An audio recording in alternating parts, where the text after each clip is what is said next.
Good afternoon, distinguished participants of our conference. First of all, I would like to thank you for live interest towards our event.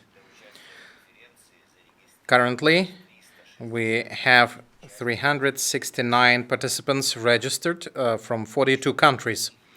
Among them, we have representatives of industrial companies, large companies, and the heads of business associations. Among them, there are people who already work in our country, and there are those who are just trying to familiarize themselves with the business conditions in Belarus. And now I would like to introduce the speakers of our plenary session. Deputy Prime Minister of the Republic of Belarus, I.V.Petrишенко, Chairman of the Board of the Eurasian Economic Commission, М.Мясникович, Minister of Economy of the Republic of Belarus, A.V.Червякov, Director for Investment and Enterprise Division of the United Nations Conference for Trade and Development, Mr. Dj.Jan. And the head of Europe and Eurasia, a member of the Executive Committee of the World Economic Forum, Ms. М.Ларкин. On behalf of the organizers of the conference, I would like to extend my acknowledgements to our speakers for their readiness to participate in our today's discussion. The topics that we're going to discuss in the coming 1.5 hours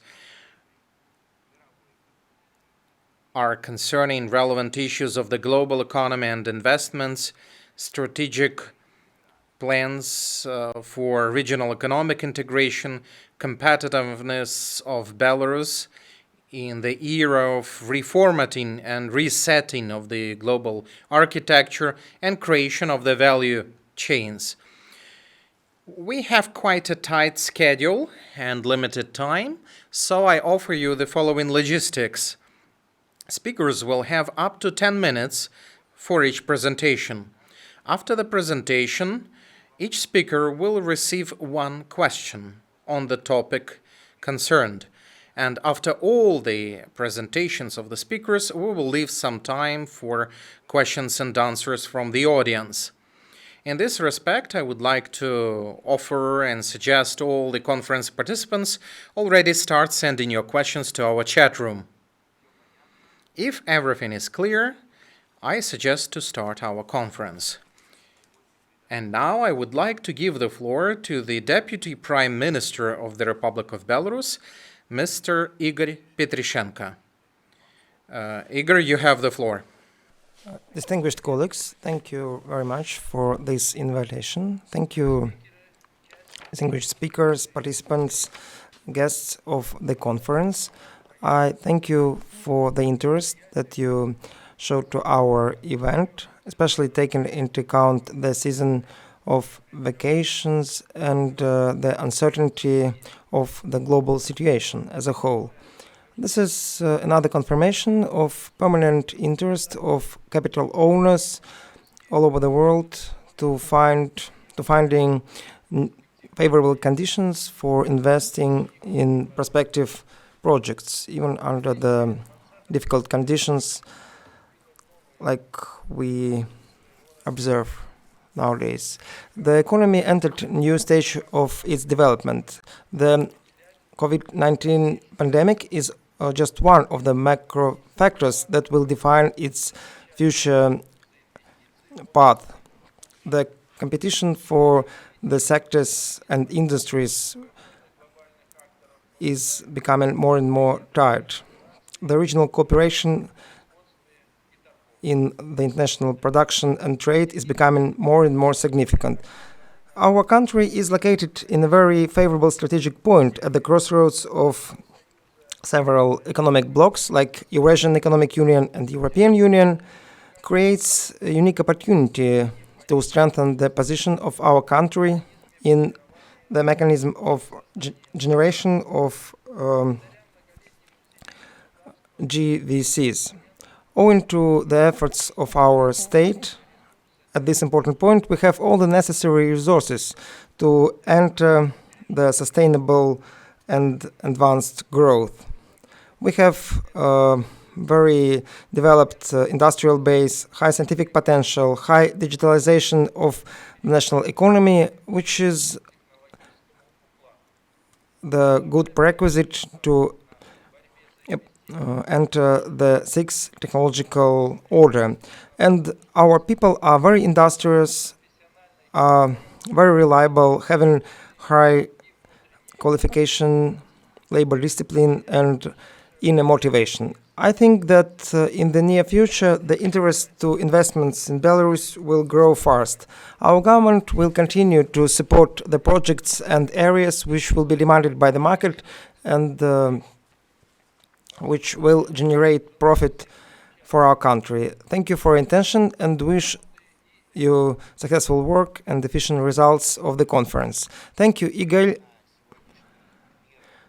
Our contemporary world is changing quite rapidly, and Belarus has to use the competitive opportunities that it has.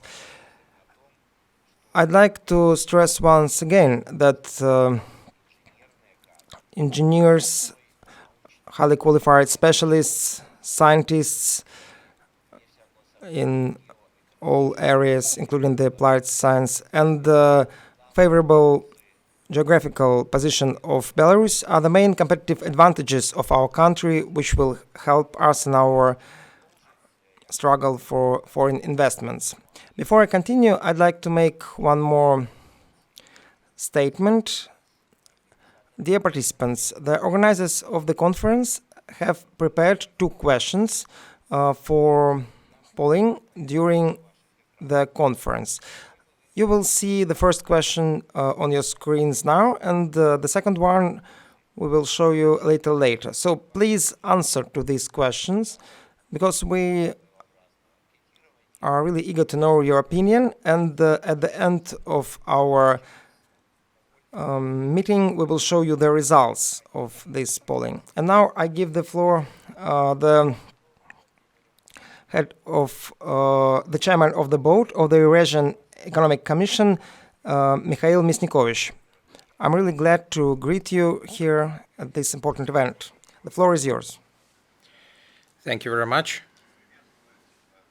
I would like to welcome all the participants on behalf of the board of the Eurasian Economic Commission, and I would like to thank the organizers and participants for this initiative, having this conference, because this is a very relevant event. I am sure that the initiatives and suggestions that will be elaborated during the conference will contribute to deeper integration within the scope of the Eurasian Economic Union and will contribute to the development of the national economies. I would like to emphasize that for us, for the Eurasian Economic Commission, it is important that currently we are negotiating with UNCTAD the cooperation program for 2021-2022, and the ideas and suggestions voiced during the conference will be very relevant and will inform this cooperation program, so that we, instead of talking about cooperation, start implementing projects. We need to improve the legal framework of the Eurasian Economic Union. This is included in the program, and also representing the Eurasian Economic Union and Commission on international platforms and fora. I would like to highly appreciate UNCTAD's role, because they are preparing recommendations for national governments and businesses based on the international best practice. For example, in the field of consumer right protection, protection of the rights of some vulnerable consumers, and many other relevant issues they deal with. I would like to say that in this respect, there are a lot of discussions about what is ahead of us and how can we remedy the current situation with the least cost. Speaking about the economy of the Eurasian Economic Union, comprising 5 member states, of course, we have difficulties in the Eurasian Economic Union, but the situation is not critical, especially in the field of material production. There's no critical situation showing that the economies of the Eurasian Economic Union member states are well developed and are capable of adapting to such global challenges as we experience now. Would like to give you a number of examples. In agriculture, the output grew by 1.3%.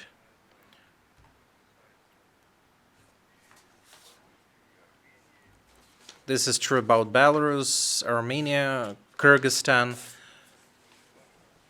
and it is worth mentioning that there was no sharp increase in inflation due to the problems we face. Mutual trade has dropped. This is true. After 5 months of 2020, the foreign trade turnover of the Eurasian Economic Union decreased by 16.2% to 246 billion US dollars. The main contributing factor was oil, and this needs to be taken into account, of course. As far as bilateral trade between member states is concerned, it reduced by 15% to 19.6 billion US dollars, but currently we observe a recovery.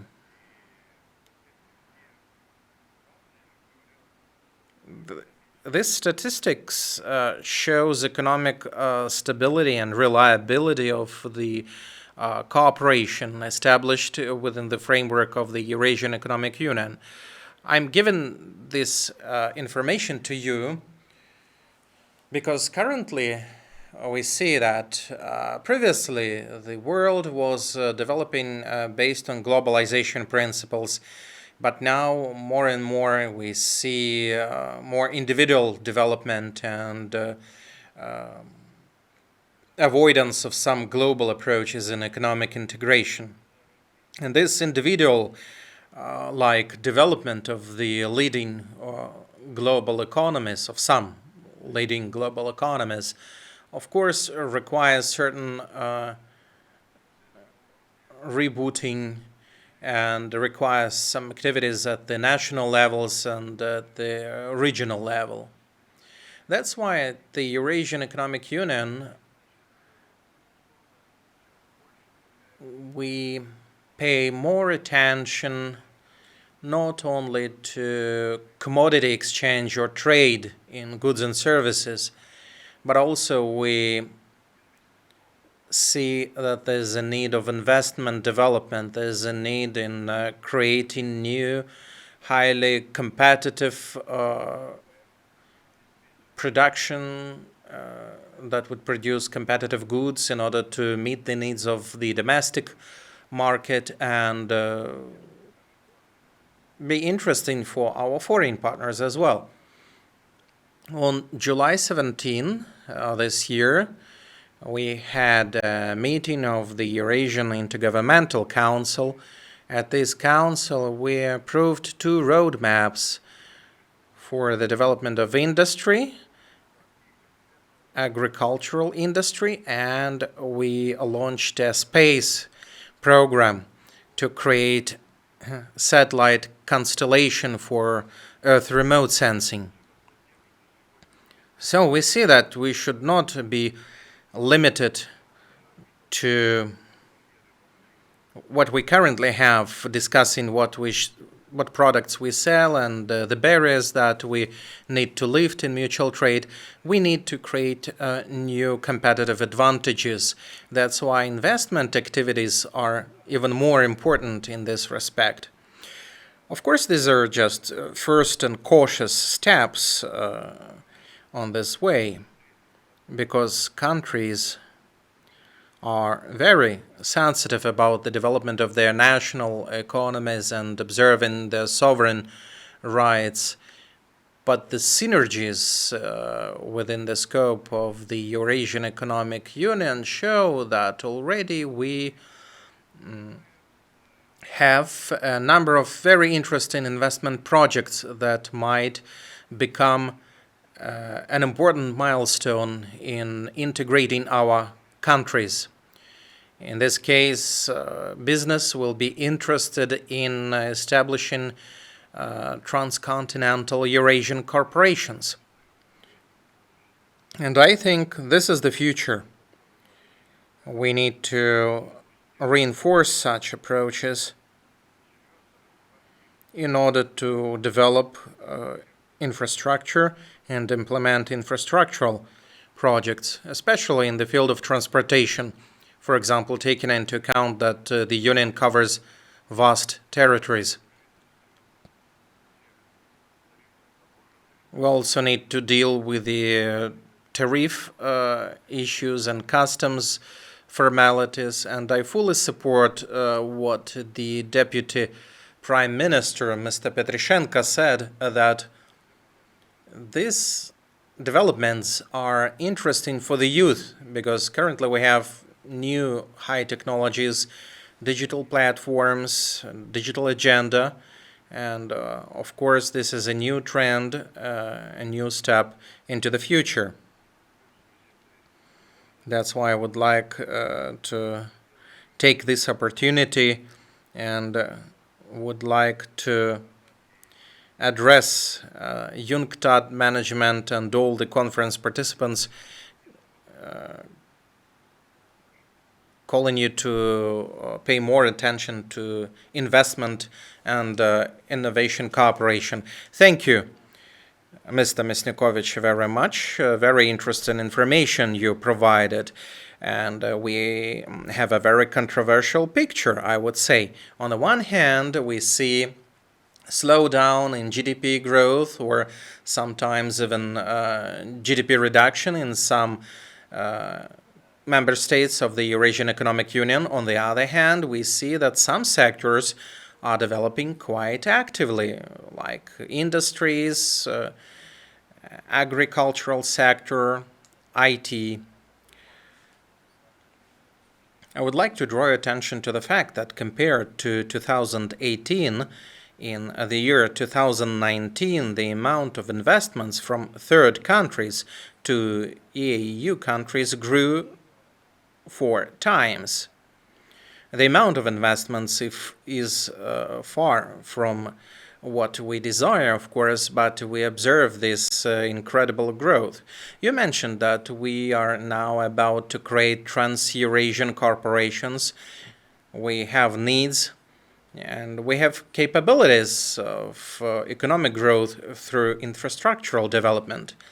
In this respect, after the pandemic, what sectors might be a priority to attract foreign investments, and sectors that might be interesting and attractive for foreign investors?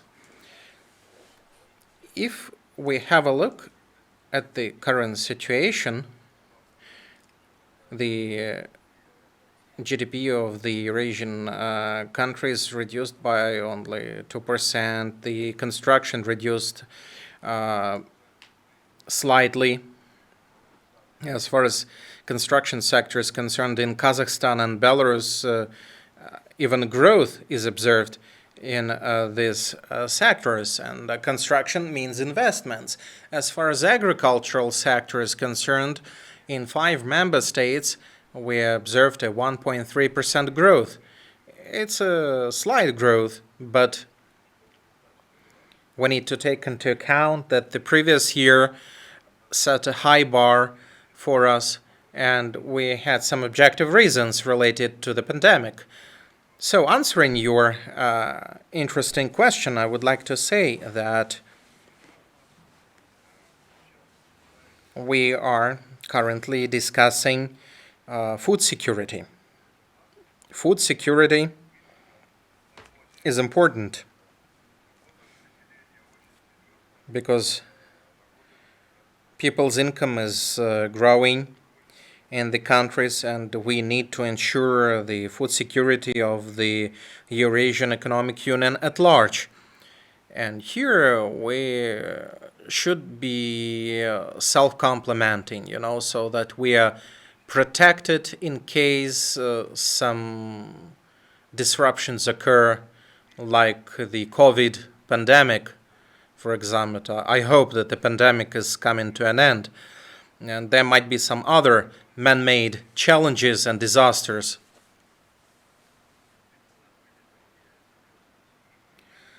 So when we observed the COVID outbreaks,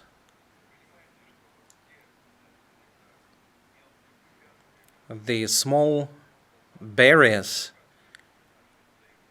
in trade that affect our mutual trade in the Union, they were no longer important, and our colleagues from the Eurasian Economic Union were taking timely decisions to meet the needs and demand for individual protection items for people, and in this case we had a fully concorded policy and actions. And this is really very important because we do not have any drastic barriers that might affect the rates of economic growth and investment cooperation between the member states. As far as other projects are concerned, I would like to say that currently we are discussing value chains.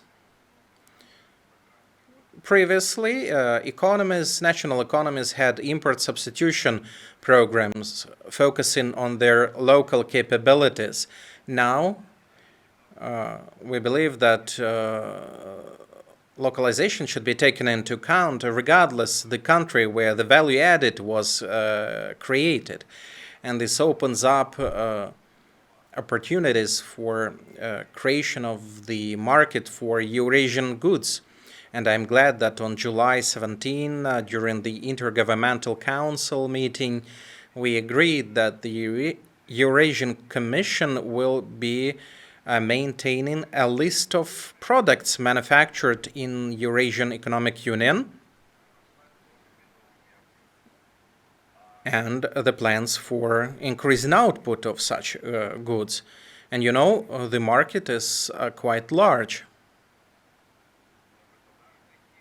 For example, large-scale chemistry are in demand, polymers, construction materials, and we have raw materials for the production of such goods. So we have primary products and processed products, and many products can be produced in the Eurasian Economic Union by ourselves, so that we can have a full technological cycle within the Union. So food security, large-scale chemistry, pharmaceutical sector is another important sector.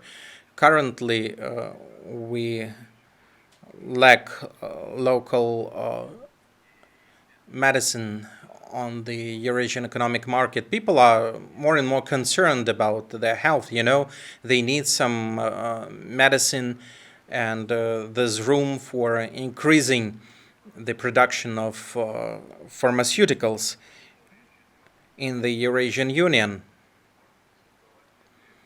Probably we really need to create these trans-Eurasian corporations involving representatives of European countries, India, and other countries with good expertise in this sector. Thank you, Mr. Мясникович. You raised a very important topics that are of great relevance for the participants of our conference. It is important that you mentioned value chains and technology chains that are established and created within the scope of the Eurasian economic space. The process of formation of macroeconomic regions, it envisages labor division in these regions between the countries, and it is very important for investors to take such processes into account. It would allow to ensure success of the production activities within the scope of the large EAU market that is currently being established. And now let's get back to Belarusian topics, because today we are discussing investments in Belarus, and I would like to give the floor to the Minister of Economy of Belarus, A.V.Червяков. You have the floor. Thank you, dear ladies and gentlemen, dear conference participants and guests. Let me thank you for your interest in today's event. On behalf of the organizers, I would like to express gratitude to the UN Conference on Trade and Development for supporting our initiative. As far as I understand, this is the first experience of international online investment conference of such high scale for our country. I hope that in the near future, this contemporary format will become an effective supplement to classic offline forums. Attracting investment is traditionally one of the most important tasks of socio-economic development in Belarus. Today, we've created quite favorable conditions for investment, including the legislative and other areas of this process. We've created some preferential regimes like project. The most important are High Technology Park, Grindstone Park, Free Economic Zones, Special Economic Zone, Bremena Orsha. We understand that the competition for investments all over the world is only growing, and we continue to improve national investment legislation, including the simplification of the conditions for the investors to enter the Belarusian market, reduction of the costs during project implementation, minimization of risks, and improving the protection of property rights. For example, we plan to introduce a mechanism of special investment agreements, providing for guarantee of redemption of certain part of the products. We seek to create most comfortable conditions for doing business in Belarus among the EAU countries. We continue to work on concluding bilateral agreements with Singapore, Hong Kong, China, and we place the main priority on protection of the investors' rights. Obviously, the current situation in the world economy on the global scale is quite unfavorable and uncertain, and it creates challenges for many countries. They wonder how to attract investments after all. And under these difficult conditions, we didn't restrict the mobility of our population, we didn't close the borders, didn't stop the enterprises. We supported the business by decreasing the costs, by decreasing the taxes, rent, etc. they had to pay. At the same time, the measures taken by the government allowed us to keep this year to keep the economy level of the last year and keep macro balance.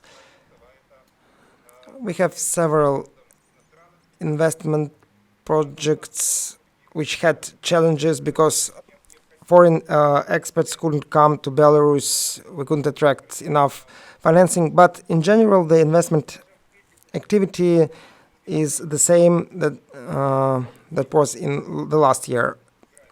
Even big projects like the potassium factory construction of experimental multifunctional complex Minsk-Mir, construction of agrochemical full-cycle complex BNPK, and other facilities are being constructed according to the schedule. Also, FDI attraction is quite effective. We are expecting to receive $1 billion only during the first half of this year, although last year we had $1.3 billion due during the whole year. However, the main challenges may lie ahead, and the surveys of Belarusian business show that for more than 70% of companies, the main risks for the coming year are the decline in demand on foreign and domestic markets, lack of working capital, and disruptions in supply chains. This is why almost two-thirds of businesses in our country plan to intensify work on their competitive advantages and expand investments in Belarus and technological reconstruction of their facilities. There is no doubt that the world will not be the same after the pandemic, and in the long run, the world only those companies will stay in the market which will be able to adapt the investment policy to the new conditions. For our country, the main priority is to use the potential of domestic resources more efficiently and to stimulate local entrepreneurship.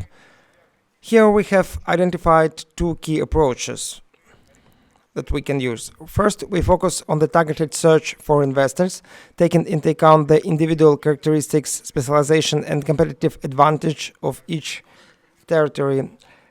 Each territory will form its own investment portfolio of projects and proposals. This will allow not only to avoid unnecessary internal competition, but to better unlock the potential of the region. We currently publish these proposals on the interactive portal called Roadmap for Investors. Secondly, we plan to introduce differentiated measures of state support for certain territories, taking into account the level of their current development and tasks for the near future. By the end of the year, we intend to offer investors and businesses new opportunities to implement projects for accelerated development of these regions. This is for the regions having the population of more than 80,000 people. In general, we are going to support high technology production in the sectors where we have competency and the capacity, where we have the system of staff training, many years of experience of design agencies, which is a good basis for development of high technology sectors.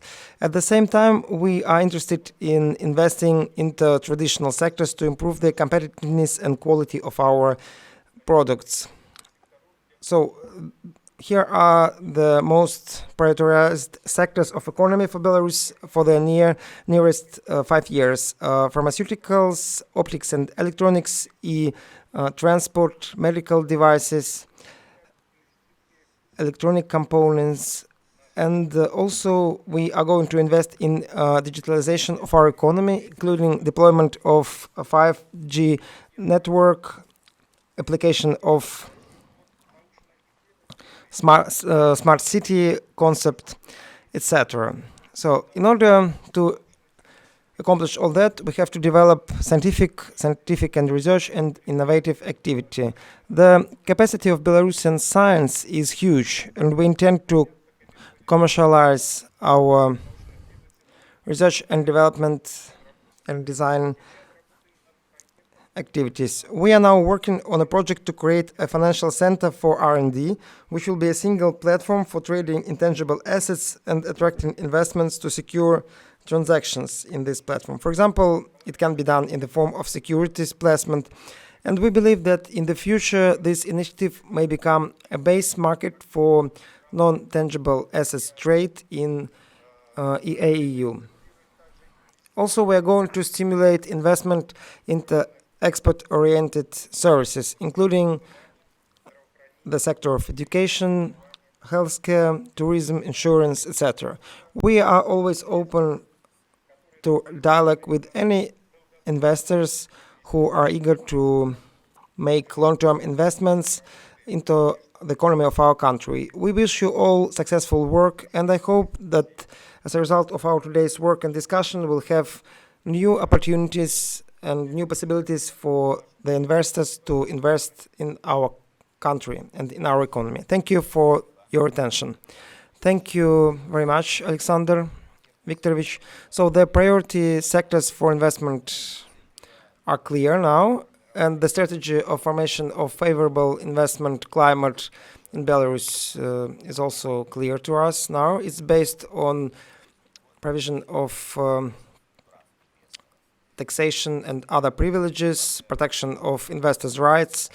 Can you define in brief the priority instruments which, according to you, might play a key role in acceleration of economic development at the regional level?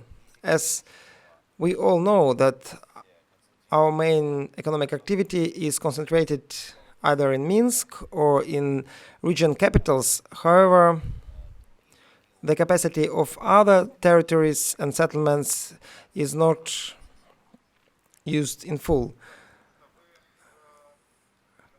Yes, you raised quite an important topic, which is the capacity and development at the regional level. And one of the key priorities for the next 5 years is development of the regions.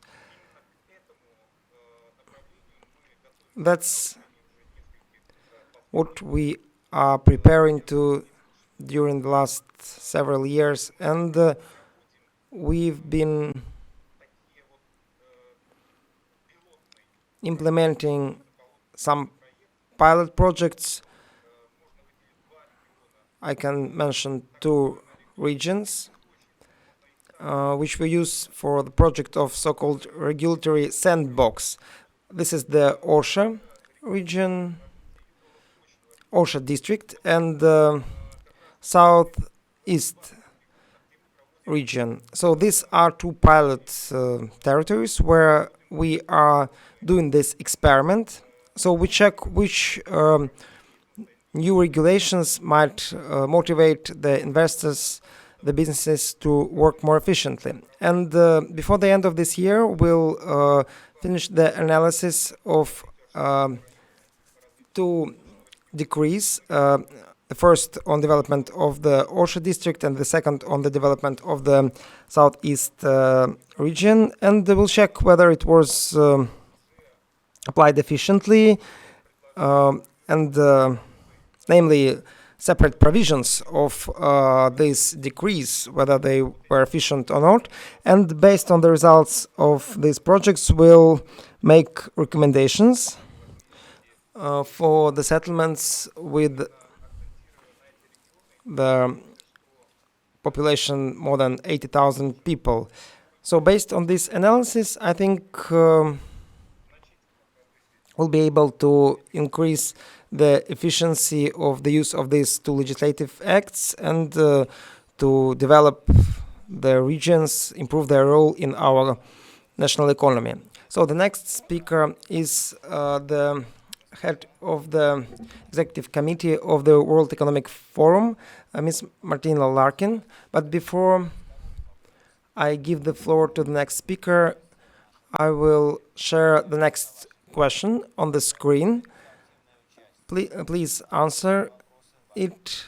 Your opinion is very important to us. And now, Ms. Larkin, the floor is yours. Thank you. Great, and thank you. I'd like to thank also the National Agency for Investment in Privatization of the Republic of Belarus for this kind invitation. It's a great pleasure to be sharing the virtual floor with such distinguished participants. And as we're discussing the investment policy priority areas in the post-pandemic world, amid a transition to sustainable growth, we wanted to share some of the work that we have been doing, particularly around one of our new major initiatives, which is called the Great Reset. Just two ways to think about rebuild and reset economies and societies around the world. But for today's discussion, I wanted to first take a quick look at what we see in terms of economic outlook and sustainable growth, but also some risks that we see at the moment. As we have heard also before already, there's quite a bit of uncertainty about the trajectory of the global economy, which continues to be, very high as the spread of the virus and the effects of the containment measures remain challenging to predict and uncertain, particularly also from region to region. And the most recent forecast by the IMF and the European Commission revised significantly downward their initial projections of the 2020 growth figures made during the first quarter of the year. A challenging period globally, but also for Eurasia, of course, specifically, a region that is highly dependent on foreign trade. And as we see also, world trade expected to fall between 13 to 32% in 2020. And the oil price shock and low demand reduces revenues of commodity-driven economies. We also see a plunge in the service sector, particularly important countries relying on tourism. As the available data on the impact of the pandemic becomes so more dramatic collapses in output, as we have seen also recently in the US. The most pronounced to the food and service sectors, and in some cases bigger in magnitude than even the economic contractions of the time of the Great Depression. The output dropped as much as 20 to 30% during the lockdowns in some OECD countries, and the ILO estimates that the global drop in hours worked between the last quarter of 2019 and the first quarter of 2020 adds up to 130 million full-time jobs. Of course, all of these are sort of big risks that we're facing, and as the economy this, initial lockdown, there's a great risk of underinvestment, particularly in the green agenda, and there's a real need of prioritization of the economic recovery beyond just at all costs and measures that we have taken in the past. We really need to rethink how we will rebuild our economies and our societies from this major pandemic. As we have seen, we have heard already, global emissions have in the first month of 2020 and are expected to fall by 8% compared to 2019. However, the 1.5% target requires an increase in global emissions of nearly a year until the end of this decade. So in 2019, the recession reduced global emissions by almost 1%, but in the subsequent year, emissions rose by 5% as the economic stimulus measures kicked in. So around global economy is expected to contract 3% in 2020, much worse than a decade ago, and the prioritizing rapid rebound are high. And if we fail to embed these green policies in the COVID-19 stimulus packages, we really need to maintain outdated subsidy models. This will create a major risk in our economic models. We see the oil prices remaining historically low, and this looks like to be the case for a sustained period of time, and that could add to the risk, especially in the natural resource dependent economies. A risk could therefore emerge around economies opting for a ground recovery rather than investing in green growth as they restart their economic engines. As we can see from our next slide, to address this issue, as we see these frailties in our societies and economies, we have launched a Great Reset. What is the Great Reset? It's really looking at post-COVID-19 recovery, how we can think about rebuilding our societies economies differently. We are experiencing social and economic crisis of very, very significant proportions, of global proportions, that forces us to rethink our systems, capitalism, and all of the economic measures that we have taken in the past. And this, of course, includes investment in a context of a climate emergency. For us, we're attempting to really look at this very unique opportunity right now that we have at this moment in time to think about, reflect, reimagine, and reset our world to create a healthier, more equitable, and more prosperous future for all citizens. And Great Reset will also be the theme of our annual meeting in 2021 in Davos. If I can quote our chairman on this very topic and the need for a great reset of capitalism, to achieve a better outcome, the world must act jointly and swiftly to revamp all aspects of our societies and economies, to make education, to social contracts, and working conditions. Every country from the US to China must participate, and every industry from oil, gas to tech must be transformed. You will see on the next slide that we focus on 5 key dimensions of this great reset: enhancing global and regional cooperation, driving responsible and business transformation and growth, harnessing the technologies of the fourth industrial revolution, designing cohesive, sustainable, as well as resilient economic social systems, and lastly, enhancing stewardship of our global commons, which is all about the sustainable world and how we develop a greener economy also. In the remaining part of my presentation, I'd like to speak a little bit more about this first aspect, advancing global and regional cooperation, which is so important for the Eurasia region. As the International Organization for Public-Private Cooperation, the World Economic Forum is, of course, mobilizing cross-regional and cross-sectoral platforms to jointly develop recovery strategies for the post-COVID-19 era. And the goal for us is really to develop a framework for platforms which can mobilize more action, more concrete ideas to tackle all the effects of the COVID crisis in Europe and Eurasia, but of course also around the world, and jointly develop recovery strategies which cover the economic, political, and social point of view. From the regional perspective, we've created a number of specific initiatives around Europe and Eurasia. We have a regional action group on this with top-level participants, ministers, CEOs from the region to think through the challenges, but also the opportunities that we have emerging from this pandemic. And we have developed a Eurasia policy group, which looks a little bit deeper into the regional aspects and transformations that are taking place in Eurasia. Lastly, maybe just a point about the cross-regional integrations and collaborations. Of course, initially, as the pandemic hit, many countries just, had emerged or went straight into crisis management and had to try and contain the effects immediately within the country. And of course, we have seen that all the borders closed, supply chains have been disrupted, and the regional economic activity has fallen. But what we see now as we emerge from this is that there is definitely more of an interest in a regional regionalization, so to speak, of our economic and social models, coordinated approaches across regions to deal with the crises and the emergence of new ideas around that.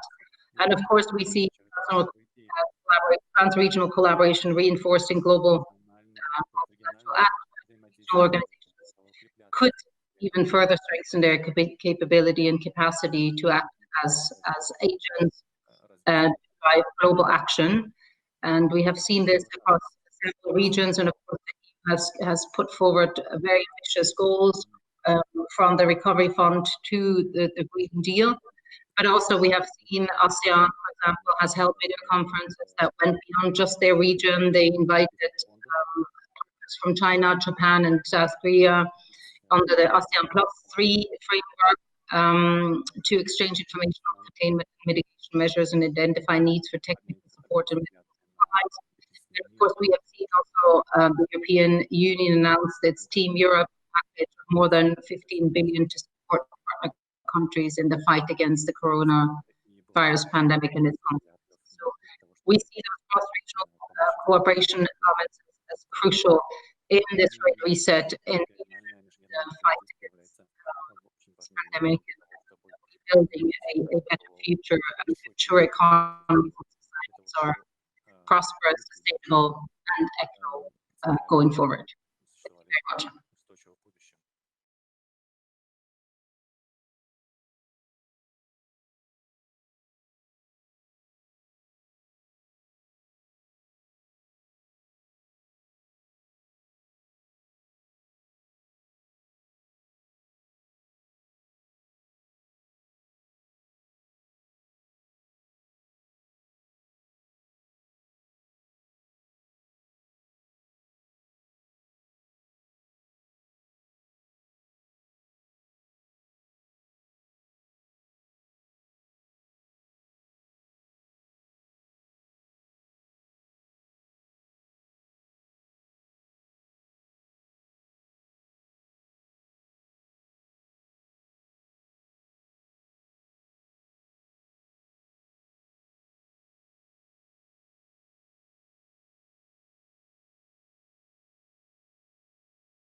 Thank you very much, moderator.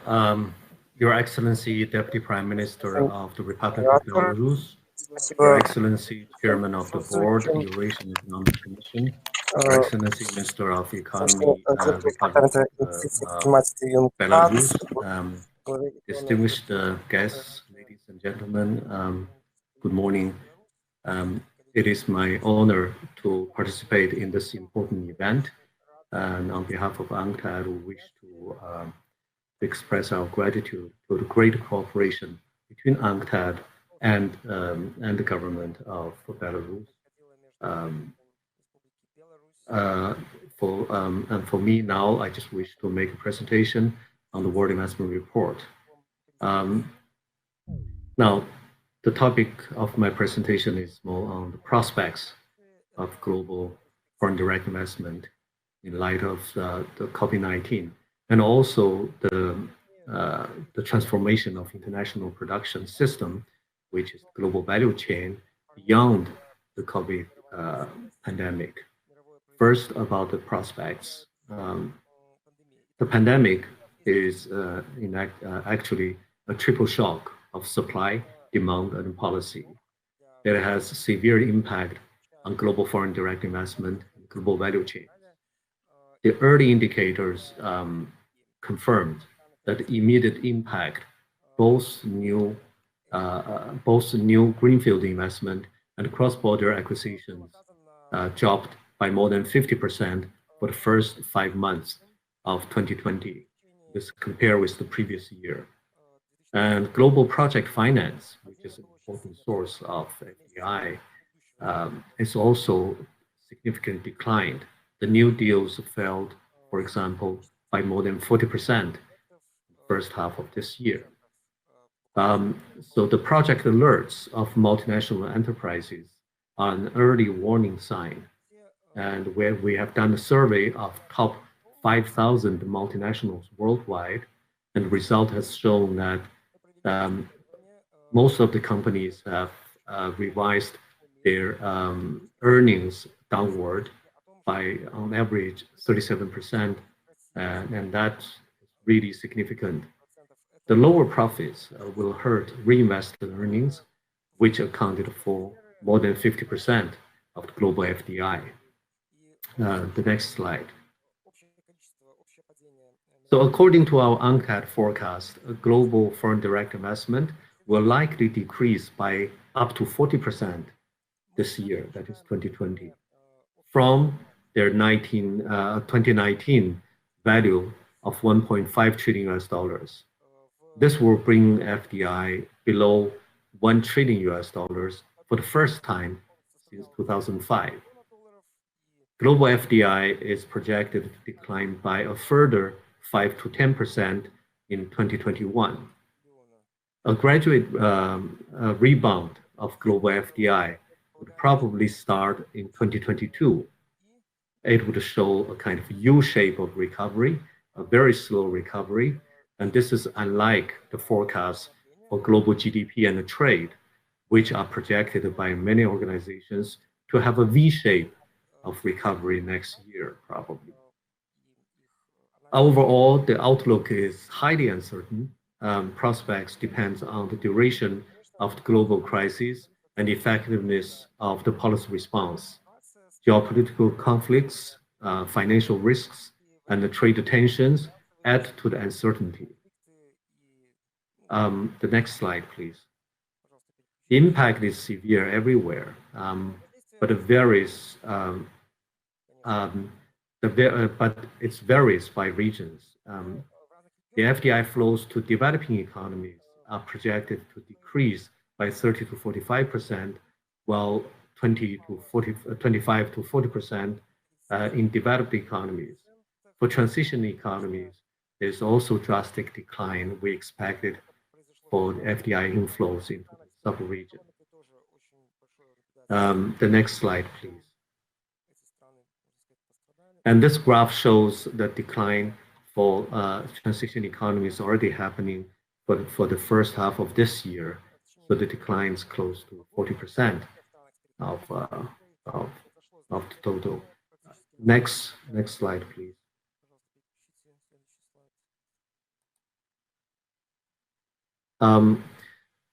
We see the vulnerabilities and we point to the resilience in economies in transitions also. There are three types of exposures for the COVID-19 shocks by the region. The first is the resource dependence of countries in the region. So their FDI also hit by low oil prices in addition to the COVID-19 pandemic. And second is the global value chain dependence of those countries, mostly in Southeast Europe, and their FDI hit by supply chain shocks. The third is that countries depend a lot on special economic zones, especially, and that includes the Belarus, and their FDI hit by the trade closures and frictions that happened. But there are also opportunities for the region. The opportunities that includes to attract investment that are resiliency with stable economies and logistics. So also opportunities in the regional groupings such as the Eurasian Economic Union, and also there's an opportunity to attract nearshoring FDI that are fiscally proximate to the EU. That's the comparative advantage. So these are the opportunities at the time of the crisis and immediately beyond. The next slide, please. And this slide shows the specific FDI trends in Belarus economies. We don't have the prospect assessment for Belarus for this year yet, and we don't have the data for the first half of this year. But looking at the general trends of FDI inflows into Belarus economy, we see the significance of the FDI flows, and it has been at a relatively high level over the past few years. If you see the graph, it shows that on average between 2005 and 2007, there was about 800 million, but it steadily increased to close to $1.4 billion, and the last year it was about $13 billion. So that's very significant, very good. But more importantly, we look at the share of the FDI stock over GDP, meaning the accumulated FDI already in the country as a share of the GDP, and that shows that it is above 20% of the GDP. That shows the significance and the importance of investment and foreign affiliates operating in the Belarus economy.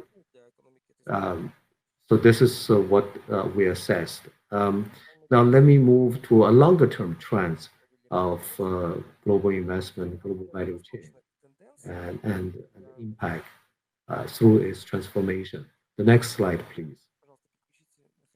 Through our world, next slide, yes. Through our World Investment Report, we monitor the global investment trends and prospects and development of global value chains. And from there, we have seen that over the past 30 years, that global value chain has evolved very rapidly. First, during the period that international production saw 2 decades of rapid growth, followed by one of stagnation. So in fact, for the last decade, 2010s, cross-border investment in physical production assets stopped growing, and the growth of trade slowed down, and the global value chain trade declined. These are our calculations according to the graphs. The next slide, please. So the past decade saw only a quiet before the storm, and the crisis caused by the COVID-19 pandemic arrives on top of the existing challenges to the international production system and global value chains, rising from the new industrial revolution, the sustainability imperatives, and the growing economic nationalism. And these challenges were already reaching an inflection point. And the pandemic starts to tip the scales. The decade towards 2030, the next decade, is likely to be a decade of transformation for international production. So with the 3 drivers, we developed an analytical framework. Next slide, please. And we look at the interactions that the triple drivers or triple challenges I mentioned that play out in 3 dimensions through 4 trajectories and across 5 industry groupings. So this graph shows our analytical framework. So the triple drivers are the new industrial revolution, growing economic nationalism, and sustainability imperatives, as I mentioned earlier. And we look at the 3 key dimensions as the length of the value chain, the geographical spread of the value added, and the governance of choices of multinational enterprises. And the industry groupings, we have 5, that is extractive industries and agro-based business, global value chain intensive manufacturing. This is 2 types of low technology intensive and high technology intensive industries. We also look at the multi-domestic manufacturings, meaning the market customer proximity and global hub and spoke type of industries. We also look at distributed services industries that such as wholesale and the retail trade, and also concentrated high value added services. So with these 5 groupings of industries, which pretty much kind of covering over 80% of the global trade and global investment. And then we have looked at the 4 trajectories of the transformation in the forthcoming decades. That's reshoring, diversification, regionalization, and the replication. Now, what are the key findings we have through this analysis? So even though the different trajectories show that the expected transformation of international production is not unidirectional, the overall direction of traffic points can be seen clearly. The first is the shorter and the less fragmented value chain. Second, more concentrated value added. Third, more platform-driven and asset-light value chain governance. Fourth, a shift from global to regional and sub-regional value chains. Fifth, downward pressure on global efficiency-seeking FDI in favor of regional market-seeking FDI.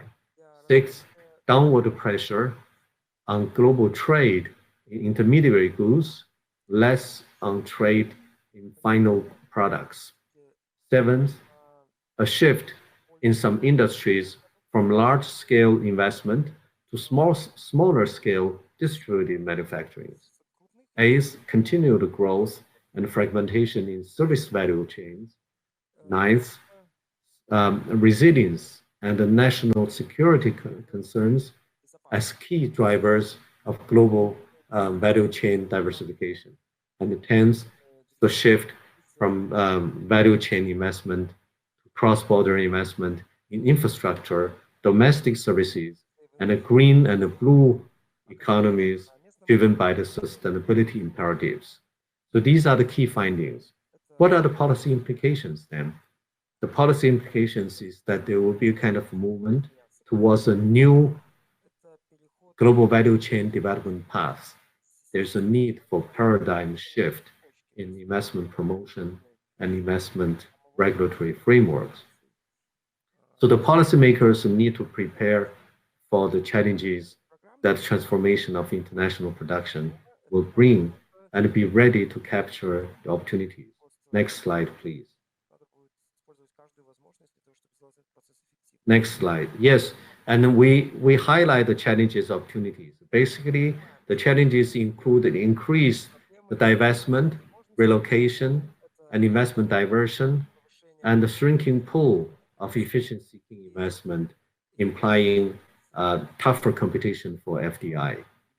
And the value capture in GVCs and development based on vertical specialization will become more difficult. And the third challenge is the industrial infrastructure built for a world of GVC will see diminishing returns. The changes in global, in the locational determinants of investment will often negatively affect the chances of developing countries in attracting SMEs operations. So there are also opportunities arising from the transformation of inclusive, attractive investors looking for diversified supply bases and building dependency and resilience. There are also opportunities to the pool of regional market seeking investment, and that will increase for countries. And there are also the opportunities due to the shorter value chains, and that will bring more investment in distributed manufacturing and final goods production with broader industrial capacity building and clustering. And there's also the opportunities arising from the digital infrastructure and the platform building that will enable new applications and services and improve bottom-up access to GVCs. So confronting the challenges and capturing the opportunities, the next slide, please, requires a change in the investment development path change. So we outlined kind of policy framework and investment strategies in our World Investment Report, and you may wish to read that report for the details.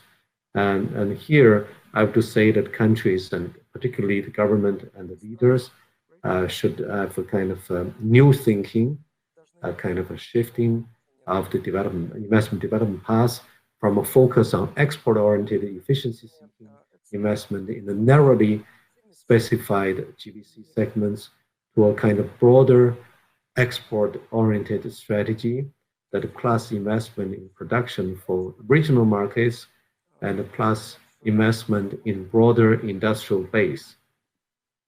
And from the cost-based computation for single location investors to competition for diversified investment based on the flexibility and resilience, and also to shift from a kind of prioritizing large-scale industrial investors with a big infrastructure to market to making room for small-scale manufacturing facilities and services with lean infrastructure.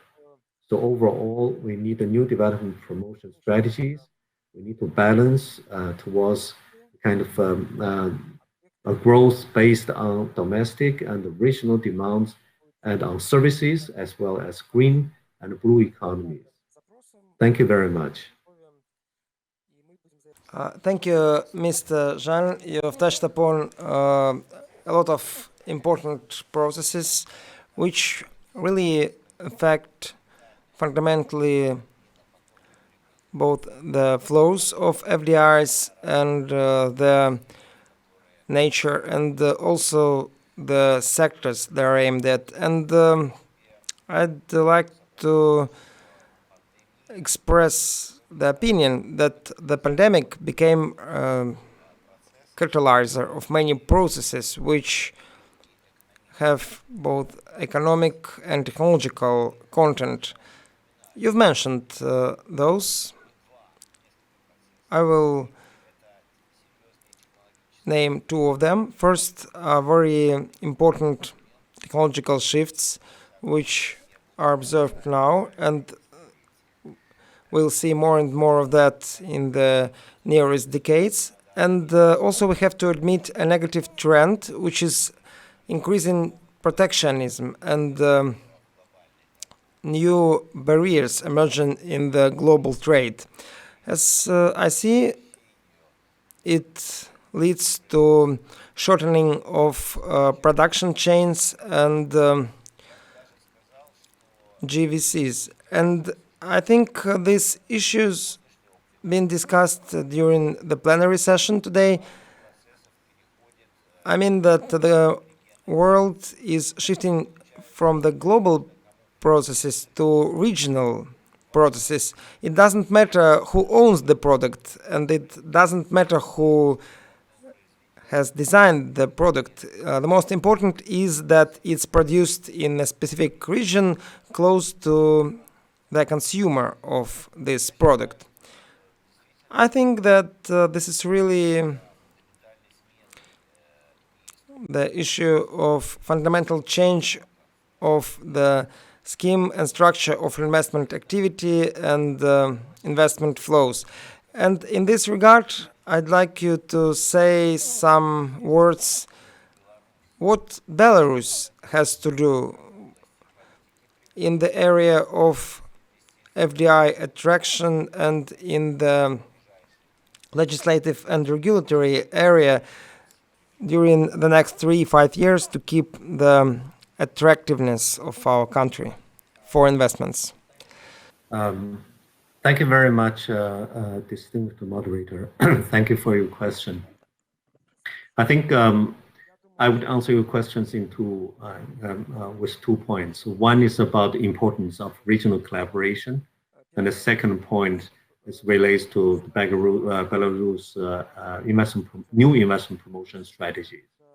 The first, the importance of regional integration, and we see that the overall trends through our analysis is that international production system of the global value chain is now moving from global to regional, and this is driven by the 4 factors, as I mentioned earlier: sustainability imperative, new industrial revolution, and rising national economic nationalism, and this policy shift. On top of that, multinational companies would like to go for resilience, for diversification, and they will restructuring their global value chains from global to regional. So the value chain will be shorter, but in the meantime, they are more spread. So that gives a lot of opportunities to regions. Instead of they will focus on the global value chain, supply to all the countries in the world. like what we call in the past and today, the manufacturing Asia. So a lot of global value chain intensive industries, such as electronics, automobiles, and many others, are focusing on a kind of specific region, but in a global chain, spreading in some important countries. In the future, they will move by region to region. So there will be duplication, but for them, this is resilience. We expect that in the near future, there will be when the global FDI is on the recovery trajectory, and the first wave of the global FDI increase will be driven by the resilience, driven by the global corporate restructuring, and that restructuring will be kind of wider spread of the global value chains, but concentrated in different regions, and that creates the opportunity. Number one, for the region at a global perspective. Secondly, the Eurasian itself is a region that has a lot of economic complementarities. There's a great potential for investing in each other, all to attract investment collectively. That's why at UNCTAD, we try to propose to the Eurasian Council and the Secretariat, saying that perhaps UNCTAD can offer our technical advice and support, working with the Commission to formulate a new regional investment strategy to enlarge the regional market in attracting investment in export. And this new strategy will be based on the new global companies, new strategies, driving by resilience, by redundancies, by diversification. So that is what we say at regional is important for regional collaboration. The second thing is that, second point for Belarus, Belarus has a great potential. The investment climate is improving rapidly and in a very good shape in light of the support from international organizations, including UNCTAD. The laws and regulations are there. The issue is to improve the implementation of the existing laws and regulations for international investment. But the second aspect is more important, is to formulate new strategies to improve the investment, to promote investment, because the world is changing and the global value chain and the structure of international investment will be changing rapidly. As I said, there will be a decade of transformation. So there should be new strategies and to use the new tools to attract investment, not only in line with the multinationals' new strategies, which to a certain extent in favor of the investment in the region and in the country, but also to link investment promotion with sustainable development and sustainable development goals. So there should be an effort to attract investment for green economy, for green economy in the country, and this is for sustainable development. Bear in mind, in the world, there's $1.3 trillion of sustainability themed funds lying there for investment, and they need investment locations. They need the investment, sustainable investment projects. There's also growing significance of impact investment. And all these impact investors are looking for investment projects. And then we need, in a country like Belarus, to develop pipeline bankable sustainable development projects to attract these investment. The funds are there, they are looking for projects. So these are the opportunities I think that the government of Belarus and the leadership of Belarus would like to look for. Thank you very much. Thank you for having me for this important event and having UNCTAD to partner with the government of Belarus for promoting investment. And hopefully we'll work together to set new strategies for promoting investment in the new era of global economy. Thank you, Mr. Zhang, for the ideas that you shared with us. It's a good starting point to work on the National Register of Investment. It's work to be done by the Minister of Economy, and I hope that this work will be continued in Belarus. I would like to use this opportunity and to thank UNCTAD and personally you and all your team for your contribution to organizing this conference. We hope for continued fruitful cooperation with your renowned organization.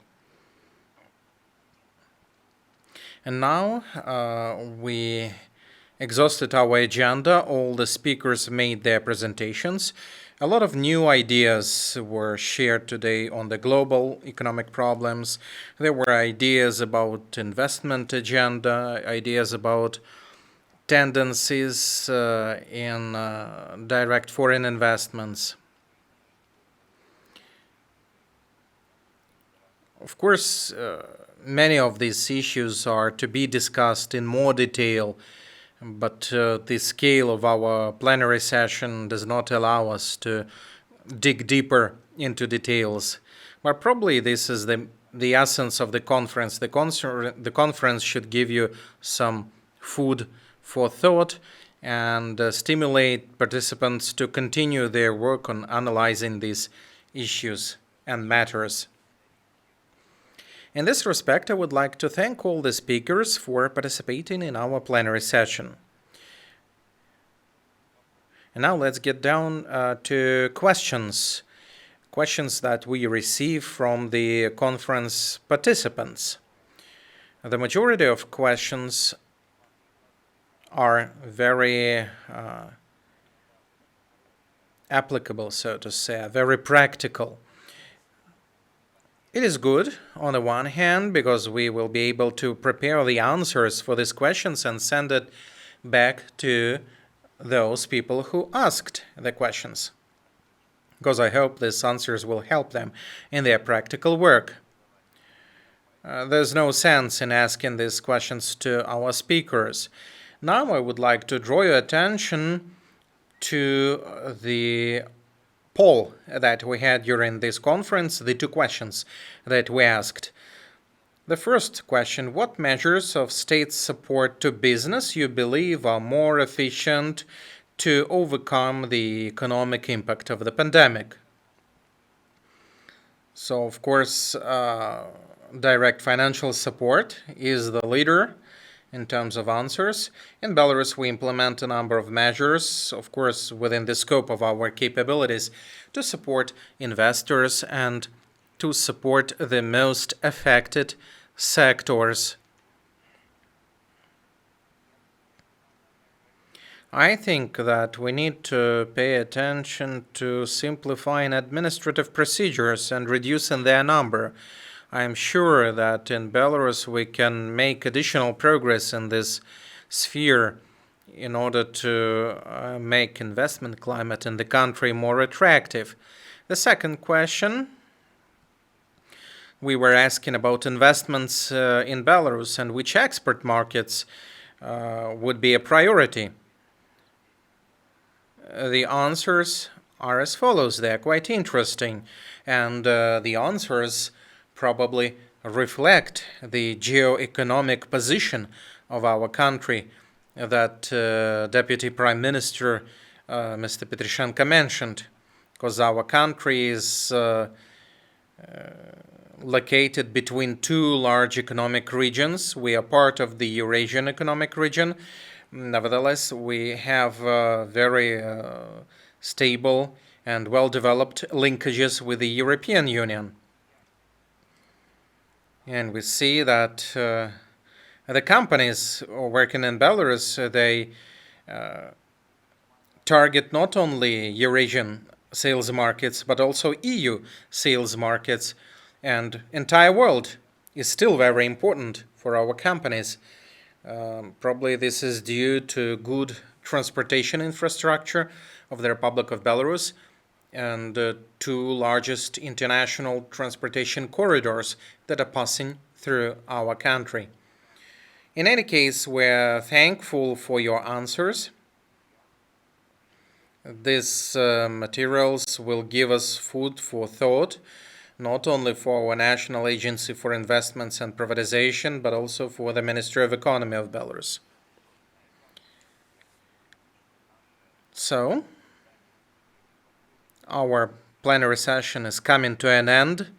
Discussions were interesting and very informative. I took a lot of notes in order to remember the main ideas and takeaways from this plenary session. I would like to inform you that we continue our online conference, and after a short break at 1 o'clock Minsk time, we will start two thematic sessions at the expert level, and the experts will dig deeper into the implementation of the investment projects. Stay tuned.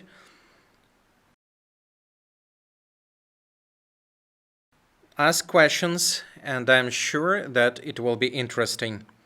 And now I would like to thank our participants, would like to say you goodbye, and I hope that we are saying goodbye till our new meetings and our new events. Bye-bye.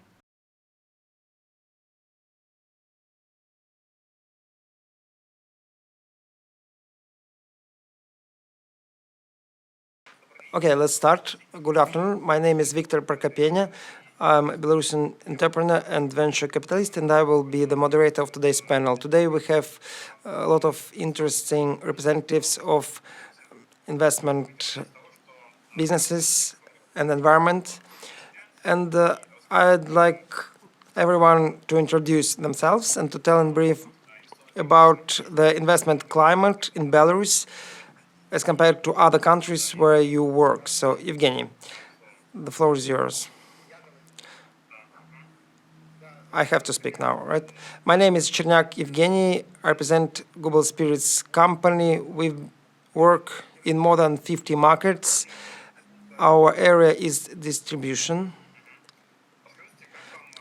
So please tell us, how can you describe Belarus as compared to other countries in terms of its investment climate? Victor, I have a possibility to compare, and I think that the countries all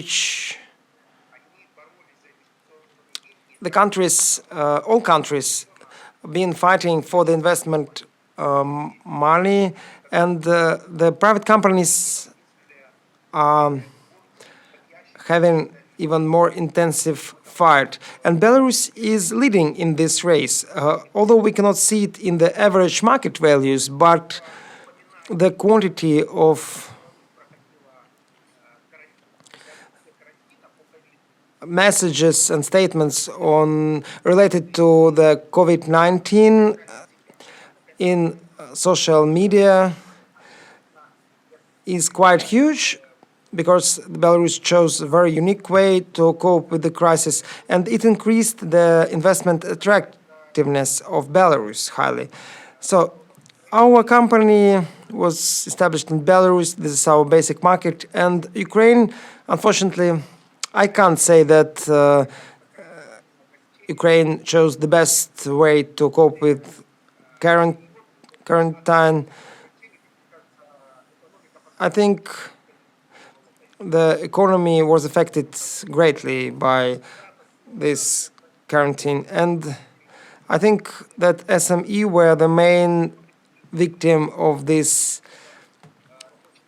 problems, although they have a lot of jobs and they affect greatly the economy. And that affected the consumer behavior, the consumer mood, and at the same time, I monitored the situation in Belarus, where we had so-called adaptive quarantine, which allowed not to stop the economic processes, but at the same time to adapt to the situation and to cope with the pandemic. So for me, as an investor, I think Belarus coped quite successfully with that, and I'm going to extend production in Belarus. And thank you, Evgeny.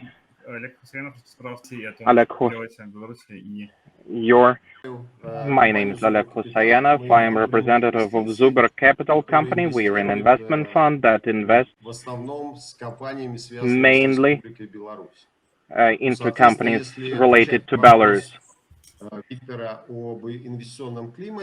So answering the question about the investment climate, in Belarus there are advantages and disadvantages, of course, compared to other countries. Among the advantages is low competition that allows business to develop well in a comfortable conditions. And the second advantage that we use, there are special economic zones like high-tech park, for example, Great Stone, smaller towns, and special economic areas where fast-growing companies are located and where we have preferences, and we are using these zones in order to find the companies to invest to. Сергей Владимирович, скажите, в каких направлениях у вас видна сейчас инвестиционная активность? Вот, и немножко про Великий Камень, и какую поддержку в этом вашем парке получает. Could you tell us a few words about the Great Stone Park and your investment activities? Because Oleg mentioned about the special zones. Да, добрый день еще раз, Виктор. Спасибо за вопрос. Good afternoon, Victor. Thank you for the question. I will take some of your time, especially taking into account that we have quite an extensive topic to discuss. I am a representative of the Great Stone Industrial Park. This is a special economic zone that covers around 11,000 hectares. It's a huge territory. We are developing first stage now, and this is a greenfield project. We created engineering and transportation infrastructure. We invested $250 million into road construction, gas pipelines, water supply and water treatment facilities, and we created quite large opportunities for business development.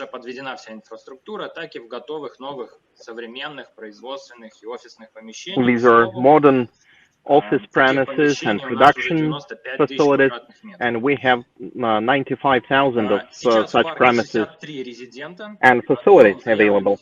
63 residents we have.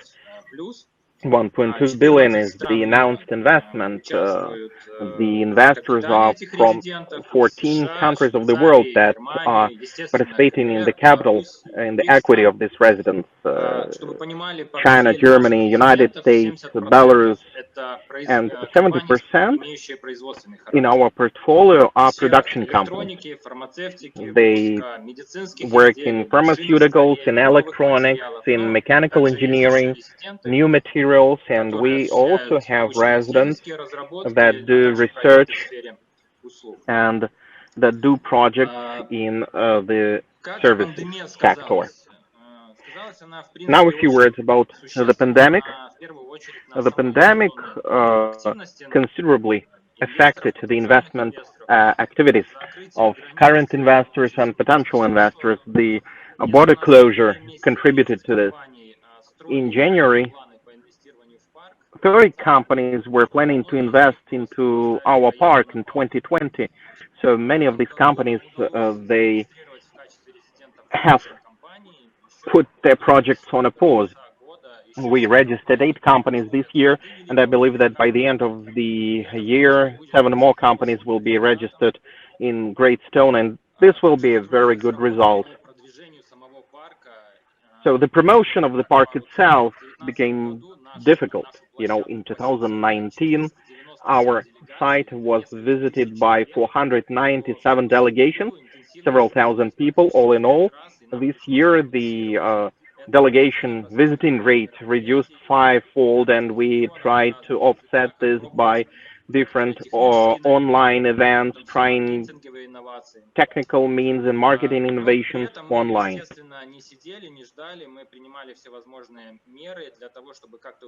But we were taking measures in order to enhance our investment activities. Over 7 months of this year, compared to the previous period, we closed more deals in terms of the rent of land plots and production facilities. 4.5 thousand square meters of production facilities and 4.5 thousand of hectares of land plots. These are the deals that we closed. But all these tendencies affected the current residents because there's a lower demand for the products they produce. They experience difficulties in procuring materials and parts. They incurred additional costs to ensure production safety and people safety. But we have good cases when some companies started to master new types of products.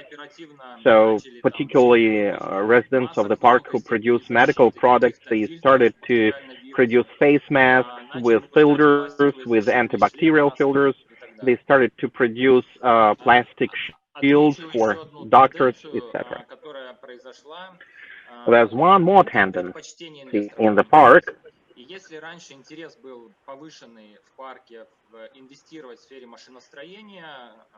Previously, there was an interest to invest in mechanical engineering, and now there's greater interest to the projects on the production of medical products. This year, we have 4 companies from China, Czech Republic, Russia, and Belarus who intend to implement projects in this sector.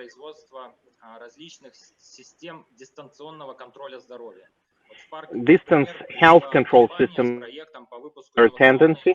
For example, a company has come to the park. They have innovative products on electronic monitoring of health, like cardio monitoring, pulmonary monitoring, etc.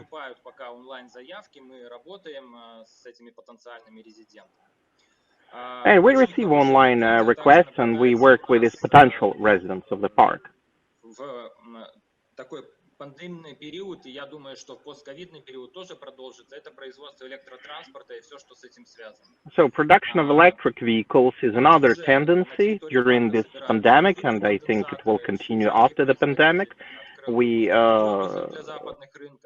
super capacitors, the Swiss company opened its production there. The Lithuanians came to the park that planned to produce electric scooters. A number of companies are working on unmanned technologies.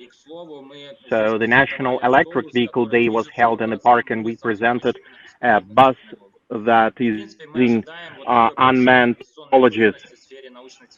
So, and we expect this improved investment activities in science and technology, and expect high interest of the companies that develop sensors, new materials, semiconductors. So what we offered to our residents and investors to support the investment activities? Yes, just be brief, please. Besides the prices that we have, we reduced our rent twice for a number of months. We provided deferred payments for land plots. We provided consultancy on different projects, and this package of measures worth more than $100,000 that supported the residents of the park. Thank you. We have Deputy Minister of Economy. Could you tell us, please, about other areas for investment in Belarus and what is important to know for investors who want to invest? Hello, Victor. Hello, dear participants of the conference. First of all, I would like to thank you for your interest towards our event. And I do hope that after today, we will have answers for the questions that our potential investors and businesses asking, and we would like to demonstrate that there's the right advantages in Belarus for investments and producing innovative products. So one of the main advantages of Belarus is geographic location. We are located in the center of Europe, and we can supply products to 183 million of consumers. It is worth mentioning our staff capacity. Many people have professional education. We have design bureaus. Sergey described in detail the advantages of the Great Stone Park. Besides Great Stone, we have high-tech park. We have free economic zones that were established to attract investments. There's another special zone that is recently established, but is very popular, Orsha, 60 kilometers from the Russian border, and they've opened the automobile terminal and the logistical center there, and soon they plan to open up the railway terminal and air terminal there, and they plan also to launch a production facility to produce different products. We continue working on establishing special zones and preferences in the regions. There's Presidential Decree number 6 on establishing business on the territory of the regions. We are now piloting 2 decrees for Orsha, 506, again providing some preferences to investors, and the decree on the southeast of the Mogilov region. At the end of the year, we will see whether these documents were performing well, and we'll update them if necessary. Ministry of Economy is working actively now. We are changing legislation in order to attract investors to our country. We have a law on investments in the Republic of Belarus. There are not only the special investment contracts and treaties term, there's a presidential decree on the property relations, etc. Many speakers mentioned that Belarus suffered less from the pandemic in terms of attracting investment. But we can see this in terms of the GDP. The GDP drop is not high, and the investment activities are higher than last year.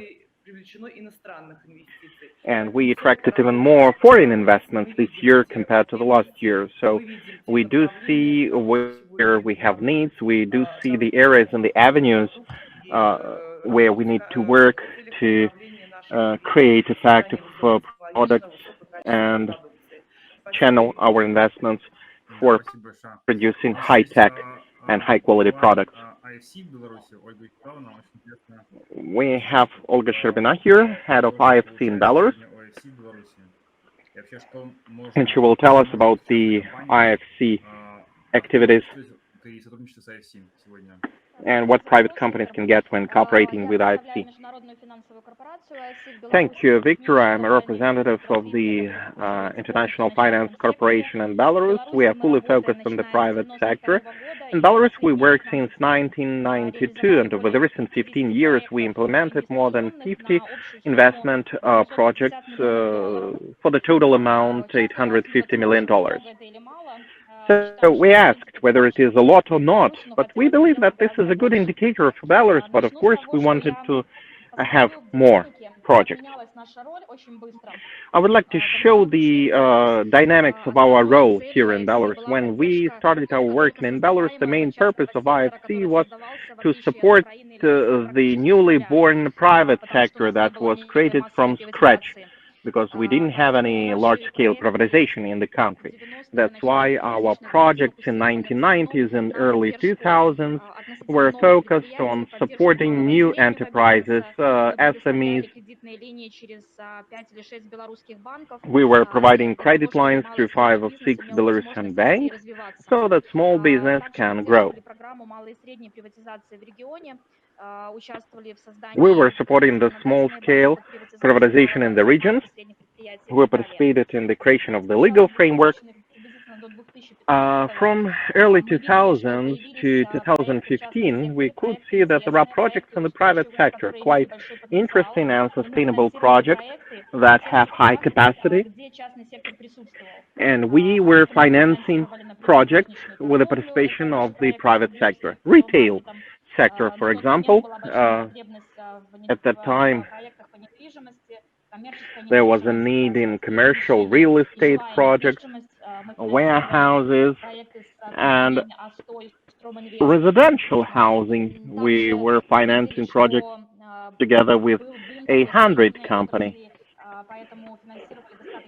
The construction industry was developing, that's why we were financing the production of construction materials. Starting from 2015, Belarus is limited in terms of the private sector, and currently we do see our role as follows: not just financing the private sector that exists in the country, but by creating opportunities and market conditions so that the private sector can tap different sectors. We have an advisory assistance program.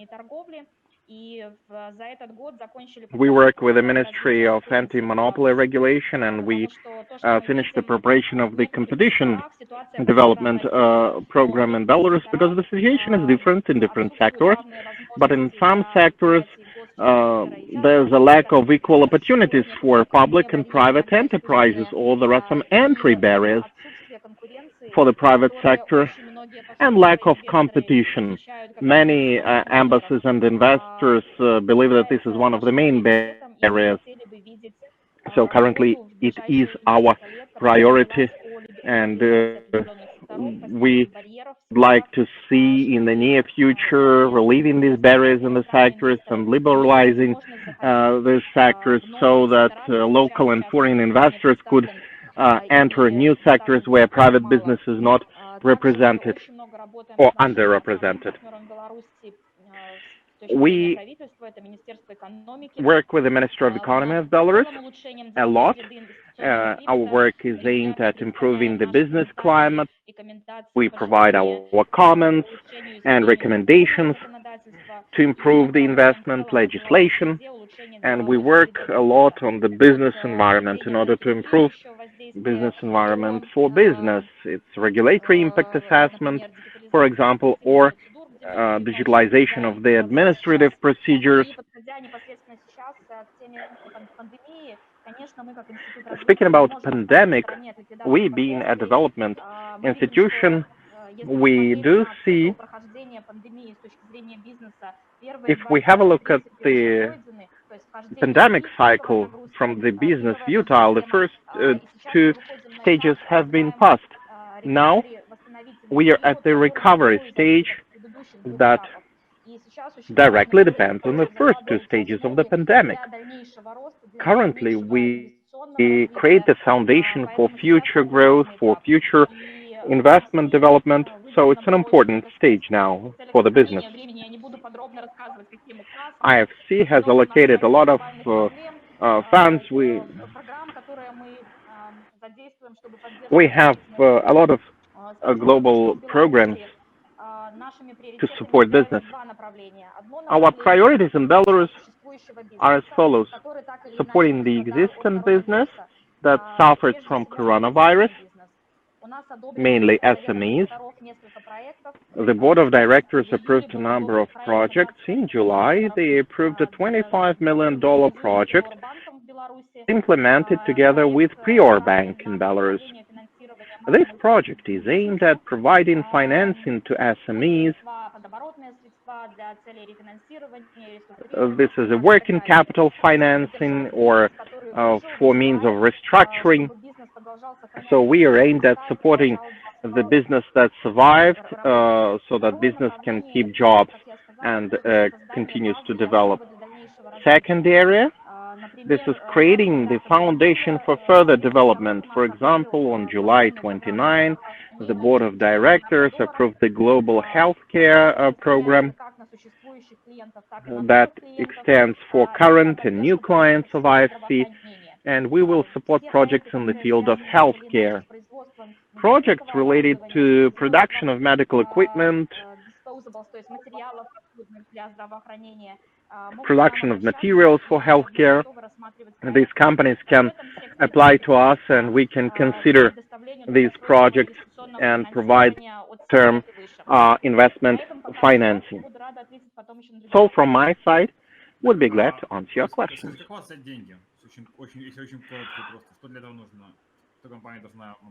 How to get money from you? What the company should do or show to you? So it's easy to answer this question.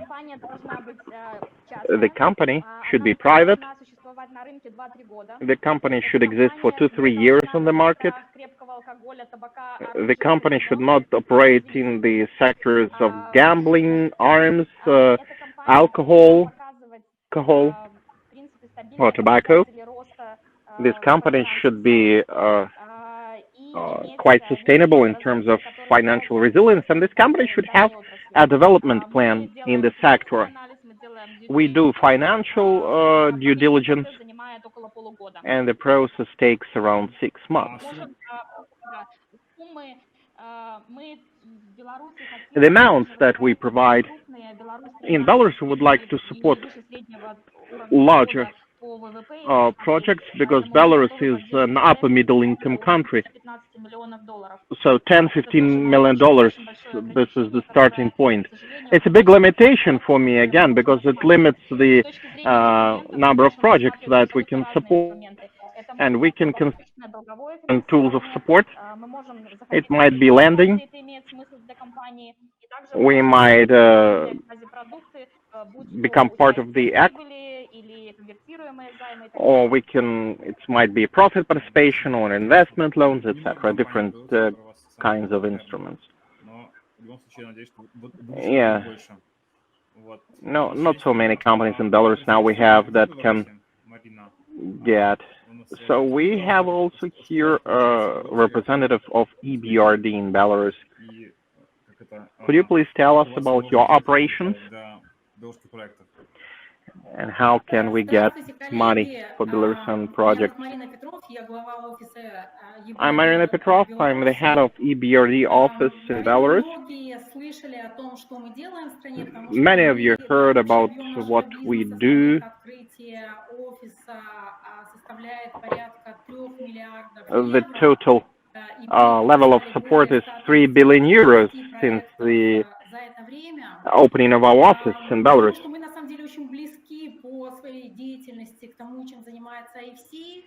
We are close in our activities to what IFC does.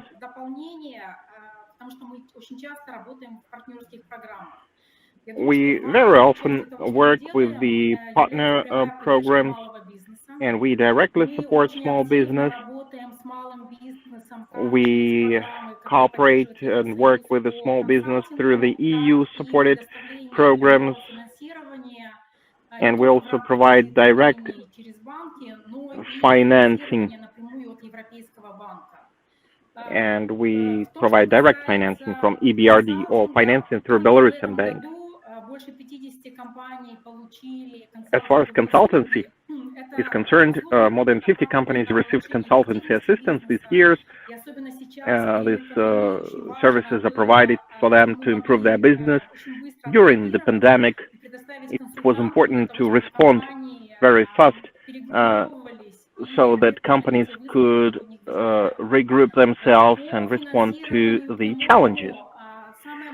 As far as direct financing is concerned, the smallest transaction is 500 million euro, and it is worth mentioning that international organizations are considered to be those that work with large clients, but not necessarily. We deal with local banks. We have programs with a number of local banks, and we also provide direct financing, not only credit lines. Trade financing is another important part of our activities. How we respond to crisis, our shareholders made a decision to allocate €1 billion and 3 additional billion euros to tackle the problems related to pandemic. But the real amount of business is close to 4 billion now.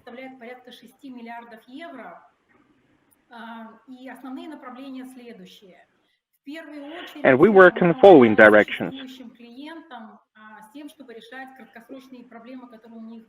We were supporting the existing companies, the existing clients to tackle their problems for refinancing or restructuring or obtaining financing to complete investment programs when our clients experienced difficulties in obtaining investments from the market. So we provided such money to our clients. In Belarus, we financed only private business, banks and companies,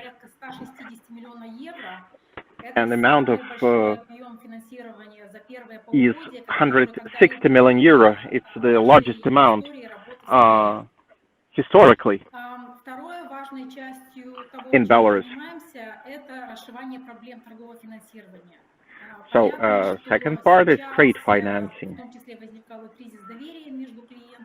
So it's quite clear that currently there is a crisis of trust between the clients. The supply time was extended. The claim of payments periods were extending. So trade financing was one of the priorities of EBRD.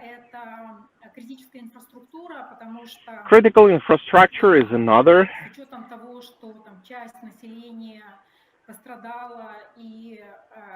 important area.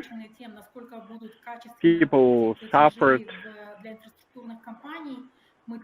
and they were concerned about the payments to infrastructure companies, so we continue working and helping infrastructure companies.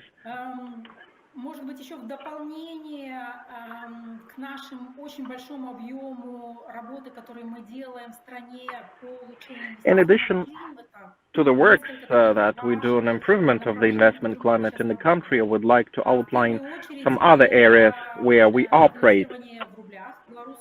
First of all, is financing in Belarus rubles. We had a number of deals with Belarusian banks and we could provide rubles to them, and this is important, especially for the companies that are not exporting. We're working with the National Bank, with the Belarusian Development Bank in order to extend the number of or the volume of financing in Belarus rubles. We are assisted by EU that provides financing to partially cover FX risks. Another important area is support of the Foreign Investments Council. We work together with the National Agency for Investments and Privatization under this project, and we do hope that in autumn this council will become fully operational and will become a platform for a dialogue between the government, business, and authorities in order to discuss all the issues that the government might have with the business and trying to reduce limitations for the business that exist.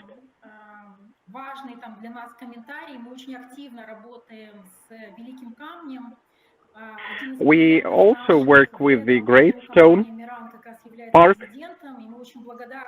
One of our clients is a resident of Great Stone Park, and we are thankful that this was a project,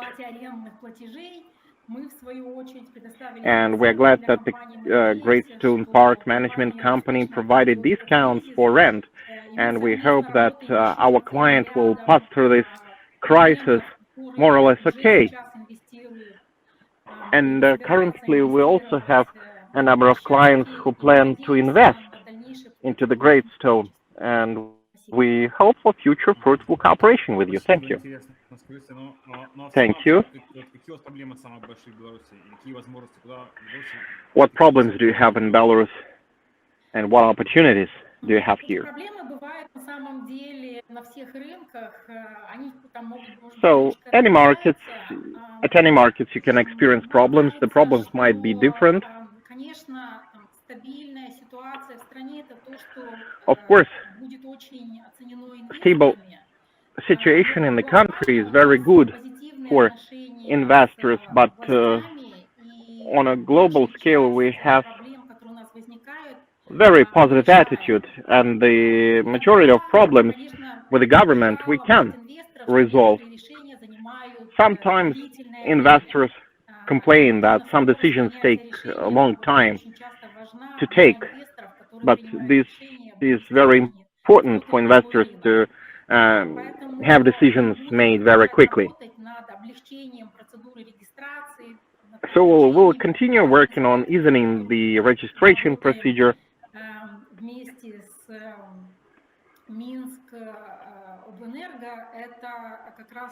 We also work with Minsk Oblenergo company, energy company, to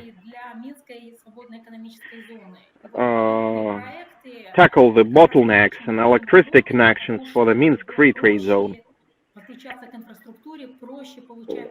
Our main goal is to make it easier to connect to infrastructure, to make it easier to get permissions, because countries are competing with each other for investment nowadays, and it is important to resolve these bureaucratic issues that cost money and resources for the companies.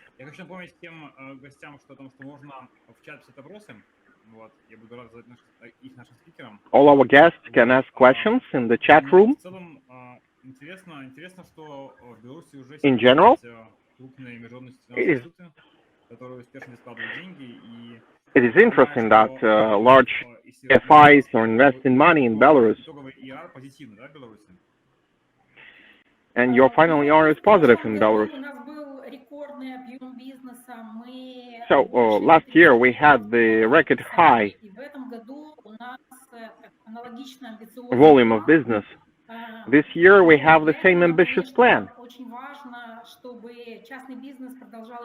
But for us it's important to continue investments by the private business. Private business is our main client, and banks are our main clients, so it is important for us so that the business continues working and investing. But your indicators are positive or not? Yes, yes.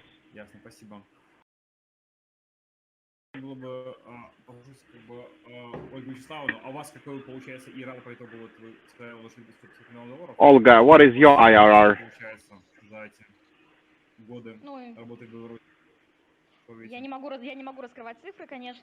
I cannot disclose the numbers, but I can say that projects that we implement, we had a very positive experience. Belarus is one of the countries that is default-free.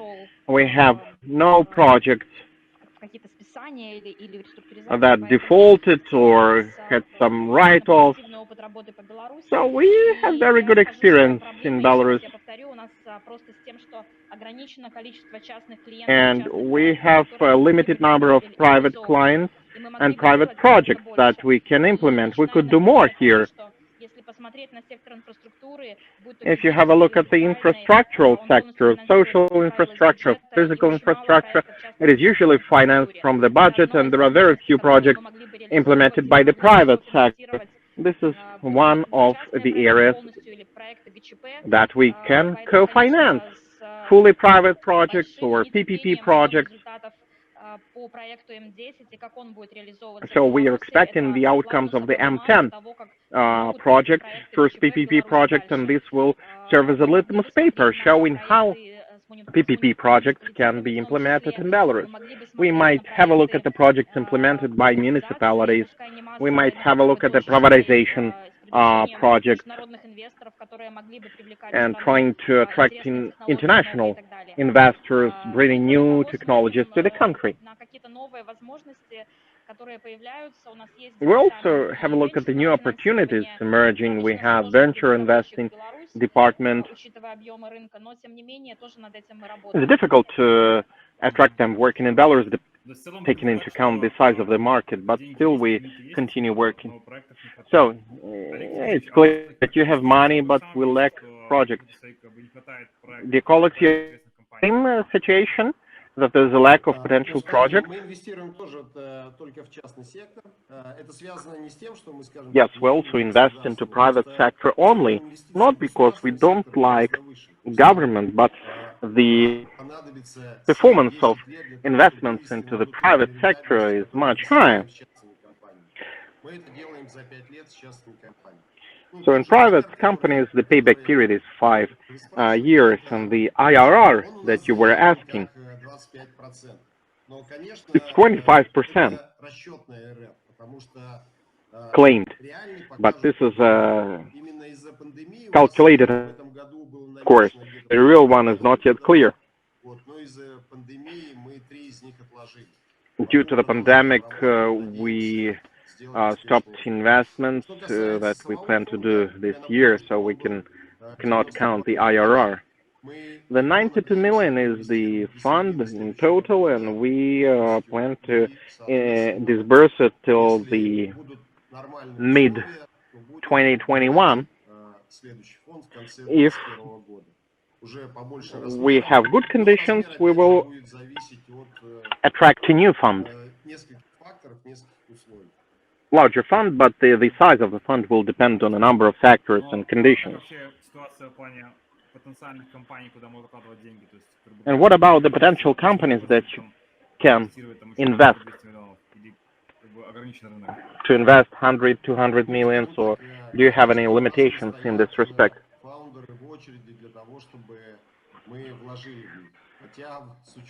So, of course, we don't have a queue of the companies to receive investments. However, the activity of the companies is quite high.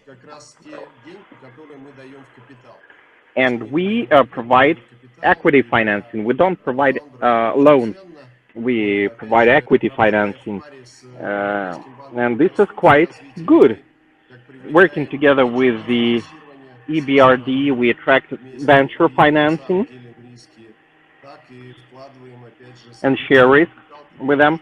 And we also provide equity financing. And this allows us to have a wide range of companies, potential companies, from small ones to larger ones that are leaders in their sector. So we have to invest into 3 companies, according to our plans. And we have 12 companies in total that we planned to invest to. So as far as the high-tech park is concerned, we look at the companies that change the consumer market. In the grades, we try to boost the integration between Belarus, Russia, and Ukraine. Because Russia and Ukraine, they stop their dynamic linkages and bonds, and we now offer financing Russian or Ukrainian companies that want to relocate their production here to Belarus, to the Great Stone. Then the product is concerned to be Belarusian, and it can go to both markets without any barriers.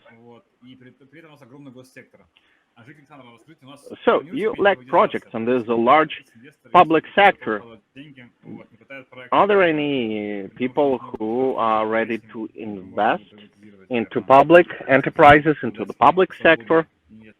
Or what plans do you have? So currently we have a list of companies that the government is ready to privatize somehow.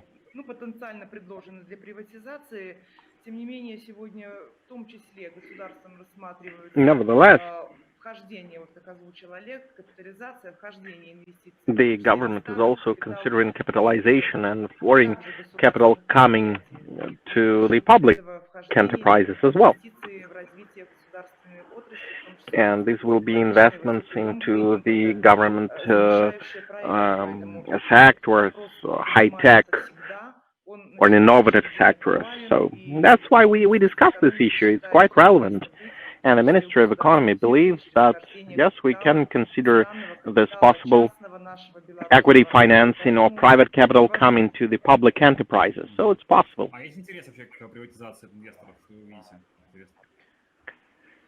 What interest in terms of privatization you could see from the investors? So it's not very high interest, high level of interest. Public sector is difficult in terms of payback, in terms of wear and tear of the fixed assets. Of course, we wanted to have higher activity of investors. We have National Agency for Investments and Privatization.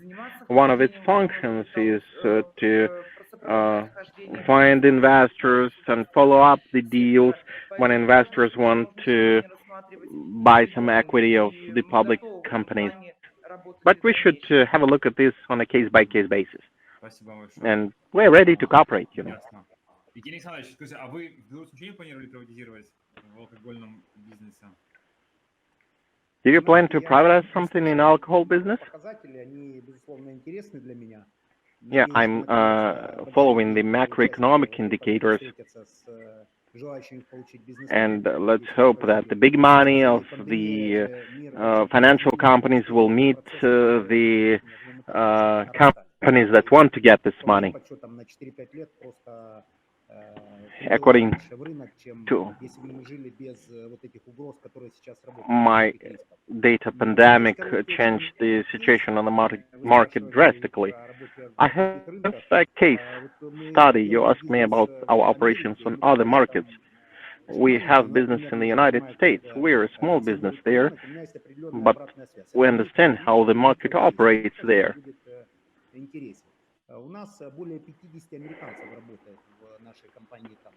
We have more than 50 Americans that work in our company. We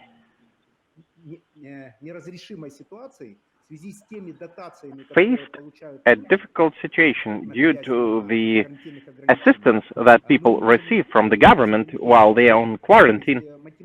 We cannot find people to work at our company.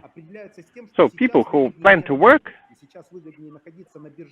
they see that it's more feasible not to work, being unemployed and receiving some benefits from the government.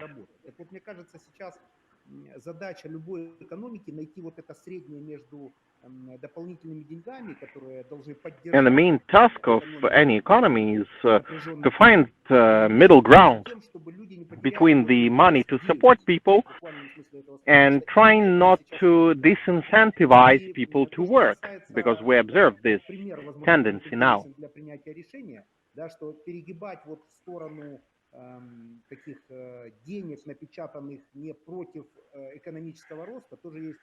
So, and again, we shouldn't print out money against the economic conditions, because they will not resolve the problems now, but they might create problems in the future.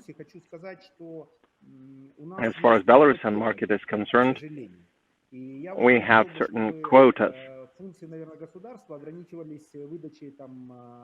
And it would be great if the government would be just issuing excise marks and following or checking the correctness of the procedure. But when the government installs quotas, it's not so good.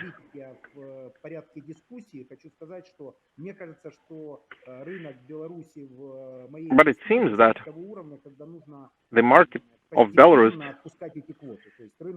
reached the level of development when we can abolish these quotas. The market has formed, it's in a good condition, it has very good export capacity.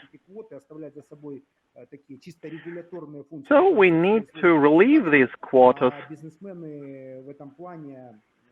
and businessmen will be able to resolve the situation in order to produce the product and export it. For me, personally, Belarus is a good production hub. So we want to make the domestic market as attractive as the foreign markets are.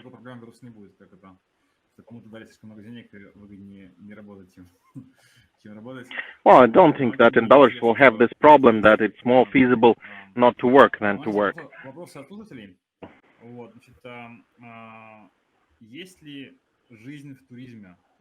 Do you have an opinion about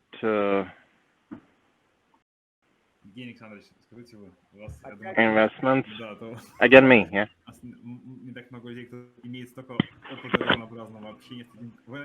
Евгений самый популярный в СНГ блогер и спикер. Evgeny is the most popular blogger and speaker in CIS. He speaks at hundreds of conferences and communicates with many entrepreneurs. Мы сейчас с российско-израильским фондом соинвесторы в агрегатор, который продает билеты на круизы. So we now work with the Russian aggregator that sells tickets for cruises, and we expect or we forecast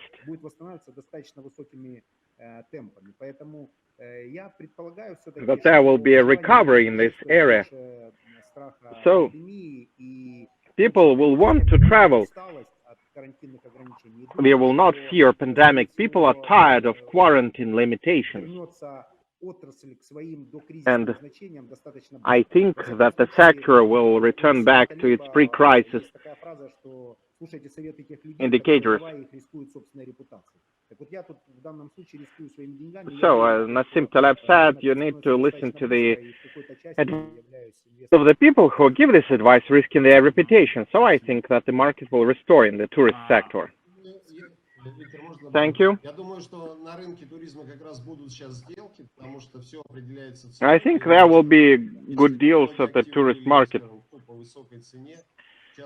because previously the assets were expensive on the tourist market for investors, but now the prices dropped and the investors will invest. Yeah, and the market will become healthier. Yes. And I ordered a good house at the Braslav regions, and I couldn't enter Belarus because I had to stay for 2 weeks on a quarantine. So you need also to pay attention to people who want to have rest in Belarus. Yeah, in Turkey they don't have quarantine, but still there are many limitations. You need to wear masks in all the premises. So this, thanks to quarantine, they managed to stop the pandemic, you know, so that's why it's also very important. So everyone has advantages and disadvantages. So the poll that we did by our panel, we offered people to vote. The first question was, what is your projection about investments in Belarus this year? People believe that the number of investments is fine. And the second question was about the investment attractiveness factors. And one of the main factors is the geographic location, as many speakers and users said, and the private capital. What the government can do in order to stimulate investments into the early stage projects where EBRD, IFC can invest, for example.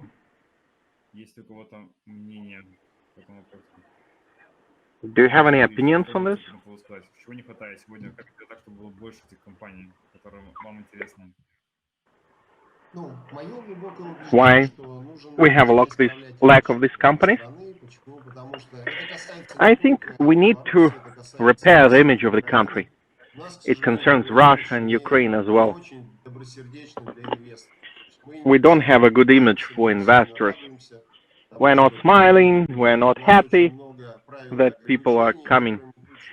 We have a lot of limitations and rules. This is a mental barrier that any investor has. But how investors can overcome this barrier? Yes, you can take investors by hand, you know, showing that you have opportunities here, that it's not scary. But still, there will be no large flow investments after this. So we need to work on the brand or image of the country, showing that we are very friendly. And how do we do this? Create an agency to promote brand, to promote image of Belarus. Any company has a brand promotion department, brand development department. Yeah, but we have Minister of Economy that is responsible for that, and other agencies. But what we need to do exactly? I would like to make a couple of comments. What can be done or to be different from general rules or general barriers that exist in the country? We created a unique system and we were successful, I believe, where investors not going anywhere to get permissions. The investor comes to our office and we do it. We work as a stop shop, one-stop shop.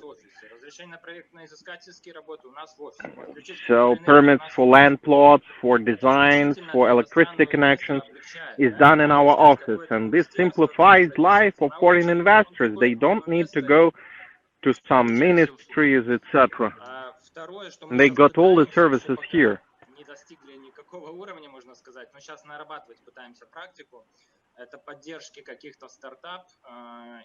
We also try to support some startups, ideas, and innovations. We plan to commission an R&D center,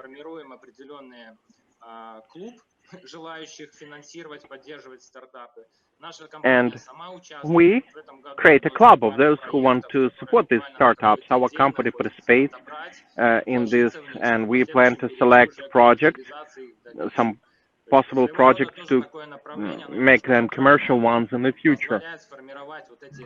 So it's a bit expensive, but it allows us to create real projects that would be attractive for IFC or Zubr Capital.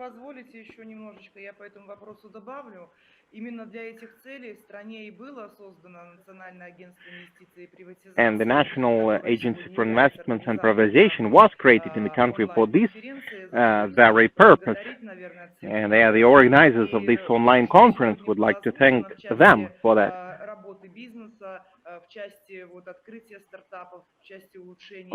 Business operations, startups, improving the climate.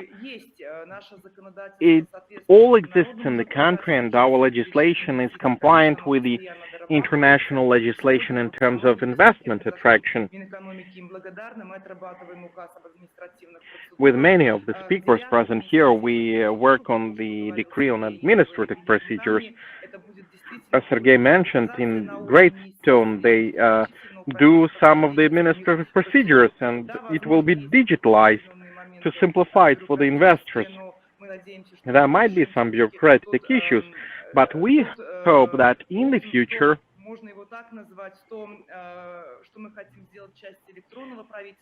it will be better. We want to create electronic government and digitalize all the procedures in our country, and we will complete this work in the future and simplify the procedure of for investments. As far as startups are concerned, There's a program for entrepreneurship development. The program will work in the next 5-year period as well. And we are thankful to our colleagues and funds who are ready to support all the initiatives that are important for the country and for the exports.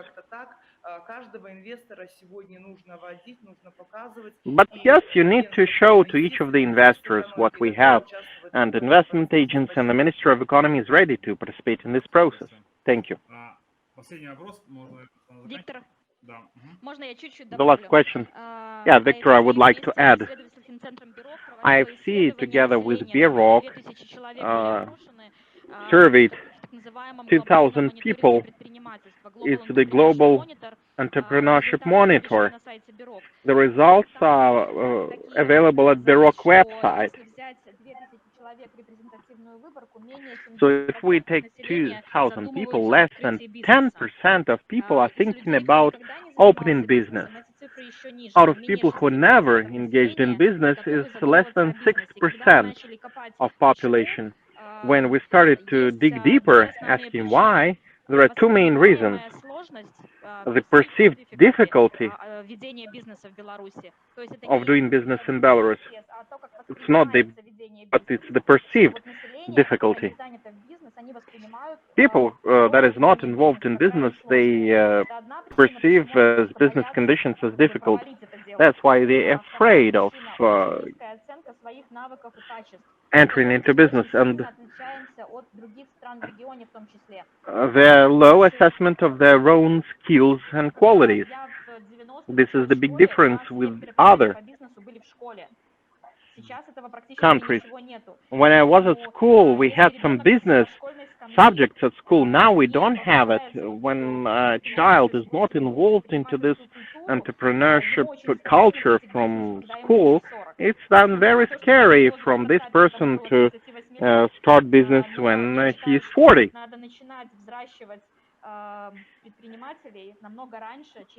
So we need to start raising entrepreneurs much earlier. Not at the university. It's good what Imaguru and other funds are doing.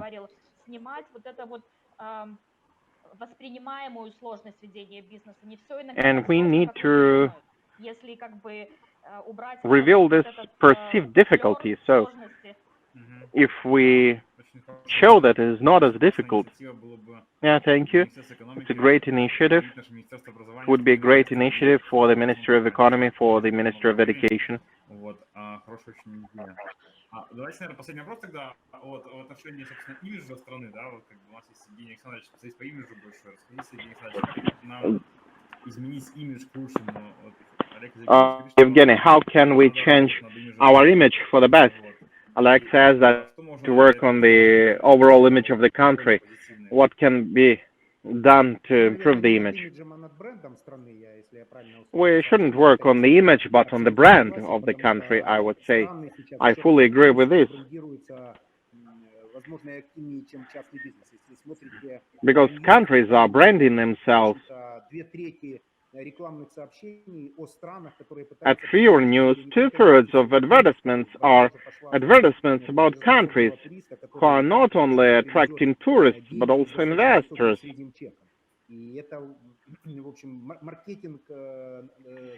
And this country marketing is quite popular now.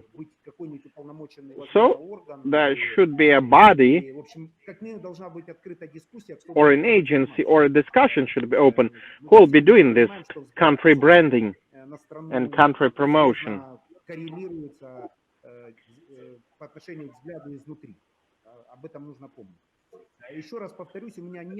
Купить Евроньюз, рекламу, правильно? Первое, понятно, да? So you need to buy some advertisement on Euronews.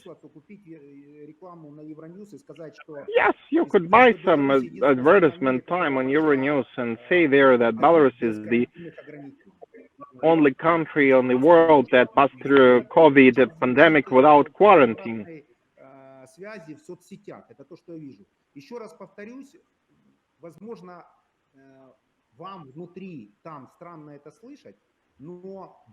Probably it's strange to hear for you in Belarus But I can see this in social media.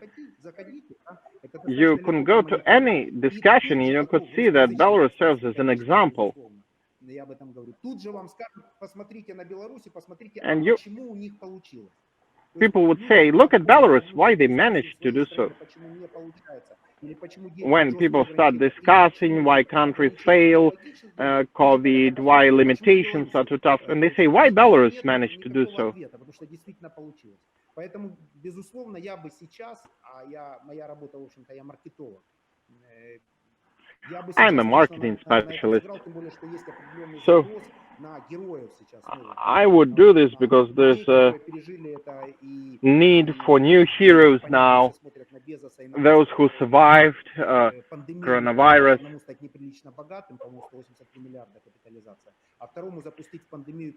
like Elon Musk, who launched during the pandemic the piloted rocket, etc. So we need to speak about this.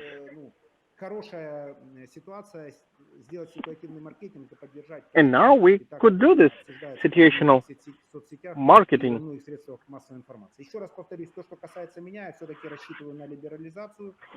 I hope for liberalization in Belarus because the market is ready for this liberalization.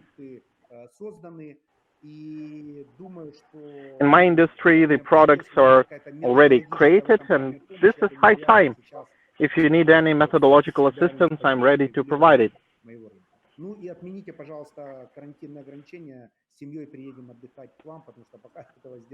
And please abolish this 2-week quarantine. We will come to have rest in Belarus. Ясно. Хорошо. Спасибо большое тогда всем за участие. Очень интересно.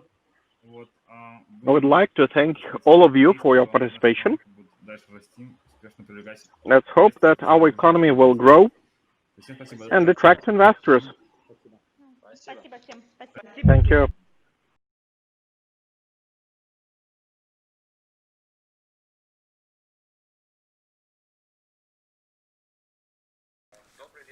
Good afternoon, distinguished participants. We are going on with our investment conference organized by the National Agency of Investment and Privatization of the Republic of Belarus. So here we have the panel discussion number 2, Eurasian Economic Union, the investment perspectives, challenges and solutions of the single market. At this panel, we're going to discuss the results of EA-EU activity during the last 5 years, the challenges and perspectives of development of this integration community. And also we'll discuss what kind of opportunities this union gives to foreign investors. Let me introduce the participants of our today's panel. This is Giliarda Giberdeyevna Galjibayeva, Director of Department of Development of Entrepreneurship Activity of Eurasian Economic Commission. Good afternoon. I'm glad to greet all of you here. Alexey Matsevila, Head of the Main Directorate of Economic Integration of the Ministry of Economy of the Republic of Belarus. Alexey, good afternoon. Good afternoon, colleagues. Also, we have here the Director of the Eurasian Bank of Development of the Republic of Belarus, Vladimir Yermolovich. Good afternoon, dear participants, dear guests. Vladimir Orlovsky, First Deputy of the Chair of the State Customs Committee of the Republic of Belarus. Good afternoon to everyone.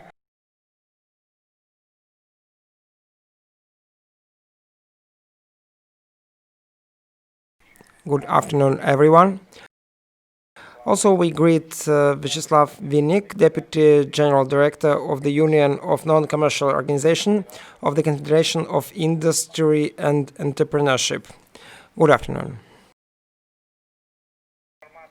The format of our today's discussion will be as follows. We'll have Q&A session. I will first ask several questions, and at the end you will have an opportunity to ask your questions on your part. So please leave your questions at the official site of the conference and at the website of the National Agency for Investment and Privatization. So this was an introductory word. As you know, the Eurasian Union is a union of several countries in the ex-USSR territory with more than 200 million consumers. This opens up very broad opportunities for foreign investors for localization of the products in any of the EA-EU countries, because if the product is localized in any of the EA-EU country, then it can be sold duty-free in any other country, so the company doesn't need to pay any import duties on it. Also, localization of production gives additional privileges for companies participating in state procurement tenders. First, this is the state procurement from producers placed in Eurasian Economic Union, and the second is application of so-called preferential change, which means that if in a tender there are two participants with equal proposals, except for the price, for example, a Belarusian company with the price of product 115 euro and a Polish company with the price of the product 100 euro, then the state customer will choose Belarusian participant with 115 euro price, because when assessing the Belarusian participant, he will have the preferential change applied and he will win anyway. So also the Eurasian Union gives a lot of opportunities for national investors, and here I'd like to ask to Ms. Galia Jildubayeva, what are the advantages for business to develop the investment cooperation provided by the Eurasian Union? Thank you, Alexander. So, first of all, I'd like to thank the organizers of the conference to participate in this event. Probably you all know that the regulatory basis for EA-EU activity is a treaty signed in 2014 on the 29th of May. In accordance with this treaty, the main purpose of our union is to create conditions for stable development of economies of the member countries and to improve the living standards of people living in these countries.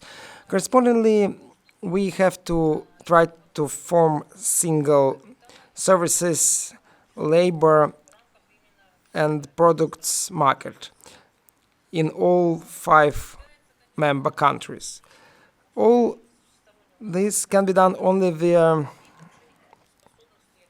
modernization, capitalization, and improvement of the efficiency of national economies in the global economy. The regionalization means that we are doing this not alone, but all the countries in the group try to promote their interests all together. So what are the opportunities for the business to develop investment cooperation within the framework of EA-EU? Well, to this I can answer as follows. First of all, the treaty itself helps, and also favorable conditions that are created under this treaty for the business for all the 5 countries. First of all the countries of the Union made the commitment not to worsen the conditions for business activity. It means that they have to provide stability. Also, they don't have to apply new requirements to permits, seizure, confiscation, or restrictions. Not both in their own countries and in the partner countries. Same is applied to investors according to the treaty. So this is the first point. And the second point is that regarding the investments, according to the treaty, so we apply additional guarantees. For example, if an investor has invested money in business in 1992, then all the protection protective provisions of the 2014 will also apply to him. This is a very good advantage. Another advantage is that the investors of the partner country will use the privilege regime, will have no restrictions on import, and also he will have the right to transfer money without any restrictions. Also, the states receiving investors have to guarantee to the investors from other countries of EAEU, after they fulfill all the obligations on taxes, they can dispose of their investments and income for any purposes which are not prohibited by the legislation. Also, we can name all other guarantees for the investors in the treaty, like compensation of the damage. And another important fact is that if we have some issues related to disputes on investments, there are 4 ways to settle investment disputes, and the investor can choose one. So, in order to develop the investment cooperation between our countries, there is another important provision, which is freedom of capital movement in the Union. So here we are working on creation of a single financial market in the Union states, and we implemented the concept of that already, and before 2025 we'll finish this work and we'll be able to establish relations with the common financial market. So these are the main advantages which business can enjoy already now, all the 5 countries. I'm a lawyer, and I can confirm that this is very important for the investors to have such guarantees and protection, and it's necessary to admit that it's not only declared, but it's really applied in practice. There were cases, for example, when there was a dispute between a Russian investor and the Republic of Belarus, and to settle this dispute, we used the Treaty of EAEU.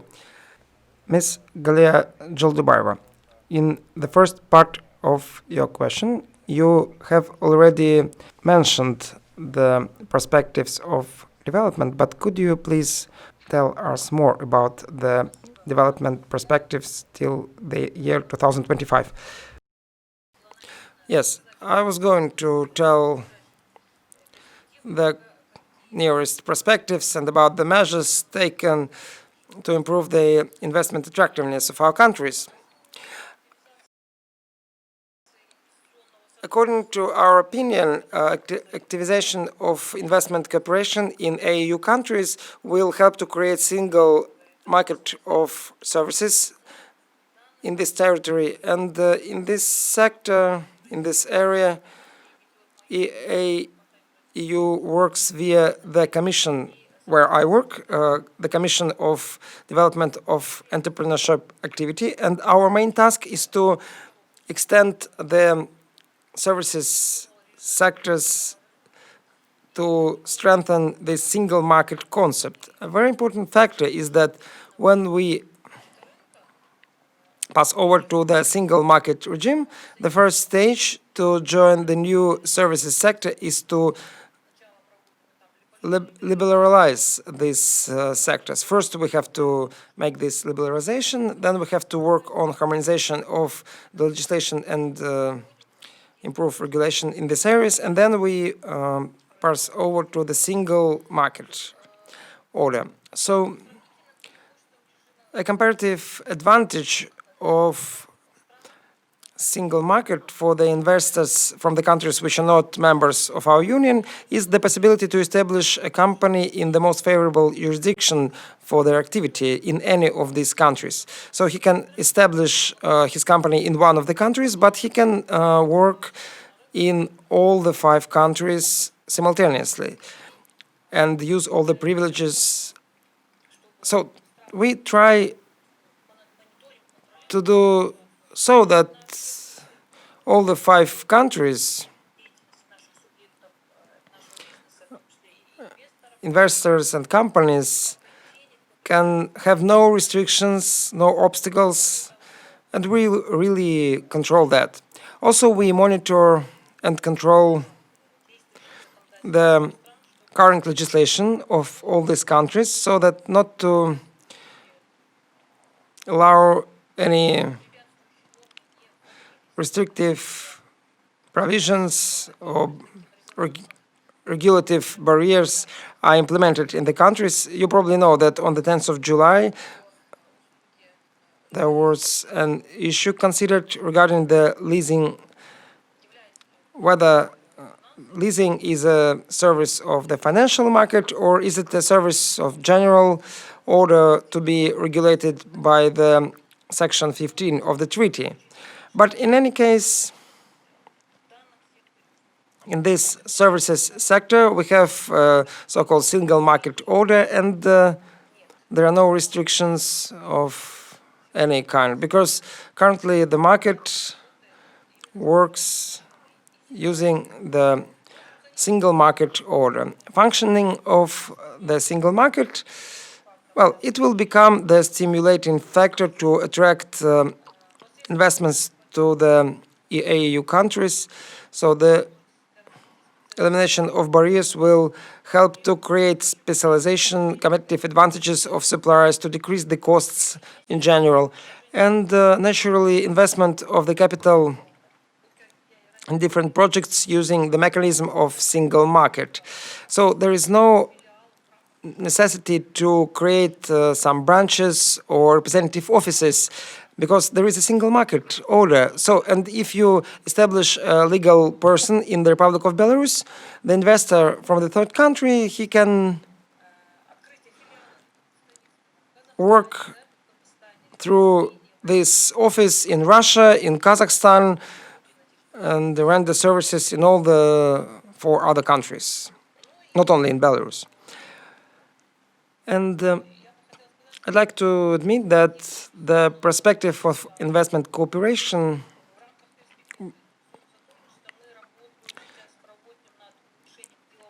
is that we will improve the business and investment environment.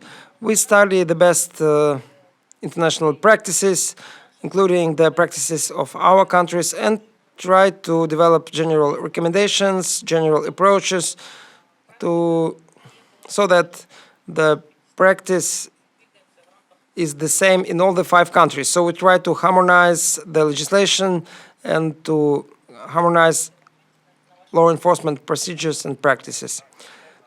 Yes, formation of single market for services is important not only for business, but for all sectors of the economy.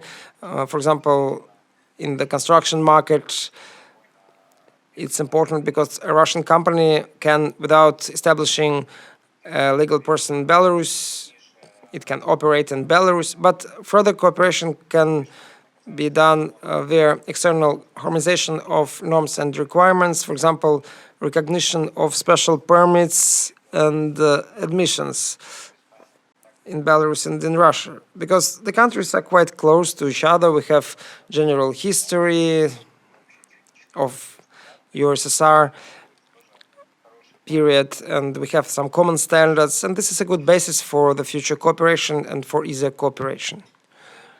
That's right. Thank you, Alexander. Thank you. So the next question is quite logically comes after our discussion. So probably it's not that perfect as it follows from the documents. So are there still any barriers for companies from other countries to access market of EAU countries? Alexey Matseviller from the Minister of Economy of the Republic of Belarus will share his experience about the challenges that Belarusian companies encounter in this area. Thank you. You're right. The Ministry of Economy is the authority responsible in Belarus for cooperation with EAU Commission very often receives requests from companies regarding the problems of Belarusian companies working in internal markets of EA-EU. And as it's been already mentioned by Gilarda Gldabaeva from Eurasian Economic Union Commission, we already have formed single market of goods and services with some exceptions, but still we have challenges like discrepancies of some regulations of national legislation with international legislation and the treaties concluded by the Republic of Belarus and also in law enforcement areas. So we now have a register of obstacles to full implementation of the Treaty of Eurasian Economic Union, and the number of obstacles is changing every day because some disappeared, then we get new. So we have around 60 in the register, and only 17 of those are of high significance. So what is the difference? So all the obstacles in the markets in EA Union are divided in three categories: barriers, restrictions, and confiscations. So barriers are the obstacles which are connected to violation in a member state of norms and regulations of EA-EU. Restrictions are the obstacles where we have either a gap in regulation at the level of EA-EU, and then we continue to use the regulations of the national legislation, which might be not harmonized in all countries, or we can observe a collision between the norms of the law of the Union itself. That's what also happens. The confiscations or seizures are the problems arising because of the legalized restrictions. When, for example, one of the countries signs a treaty or other agreements, and in it provided for some exclusions, exceptions for some particular categories of goods or market segments. Especially painful are the barriers for the business. And as the law enforcement practice been demonstrating for the last 5 years, most often the barriers are emerging in such areas as sanitary, veterinary measures, technical regulations, access to state procurement, and in the area of access to subsidies and other state support measures. Alexei, thank you. That's clear that we really encounter these problems, and business very often faces these challenges. I have another practical question. So what can the countries do to prevent these problems rather than settle them after they already emerged? Okay, trade conflicts are not unique for any organization or company. It's trade conflicts arise between very different countries, including the ones deeply integrated in the international trade system. So whatever happens inside the Eurasian Economic Union, the trade conflicts that sometimes happen here, they are fitting the framework that we observed. Well, the Commission is monitoring these barriers, and if we get applications or inquiries of the business of state authorities, so the Commission has a mechanism to consider these applications. We provide consultations, advice, so we compile expert conclusions, and then the colleagues from the Eurasian Economic Commission take a decision on sending to the member state notification of violation of the norms of EA-EU. So the mechanism works quite well. For example, since the beginning of this year, we have eliminated 9 trade barriers based on the applications of the business, but we've got 5 new barriers since the beginning of the year, so the process is quite dynamic. But the most important is that the mechanism is working and the period of consideration are shorter than in other trade blocks. For example, in order to settle a trade dispute at the World Trade Organization can last 3 to 5 years. So the majority of the barriers that have been eliminated within the Eurasian Union, they had a period of consideration from 6 months to 1.5 years. For example, we had a case connected with nitrates in dairy products. Several companies placed in Belarus and one international company, the non-company, applied to settle this challenge, and we had a quite successful experience of settlement of this case. So within several months we managed to do that. So it's important that the mechanism works well and the period of settlement is even less than with other organizations connected with international trade. So I'd like to admit that together with the organizers we decided to make our panel a little more interactive. So in the online website of international conference, please visit it and answer 2 questions. And at the end of the conference, we'll show you the results. So the first question is the following: the membership of your company membership of Belarus in EA-EU, is that advantage or disadvantage for you? And also the extension of the number of countries for free trade in EA-EU, is it advantage or disadvantage for your company, or does it affect you in general?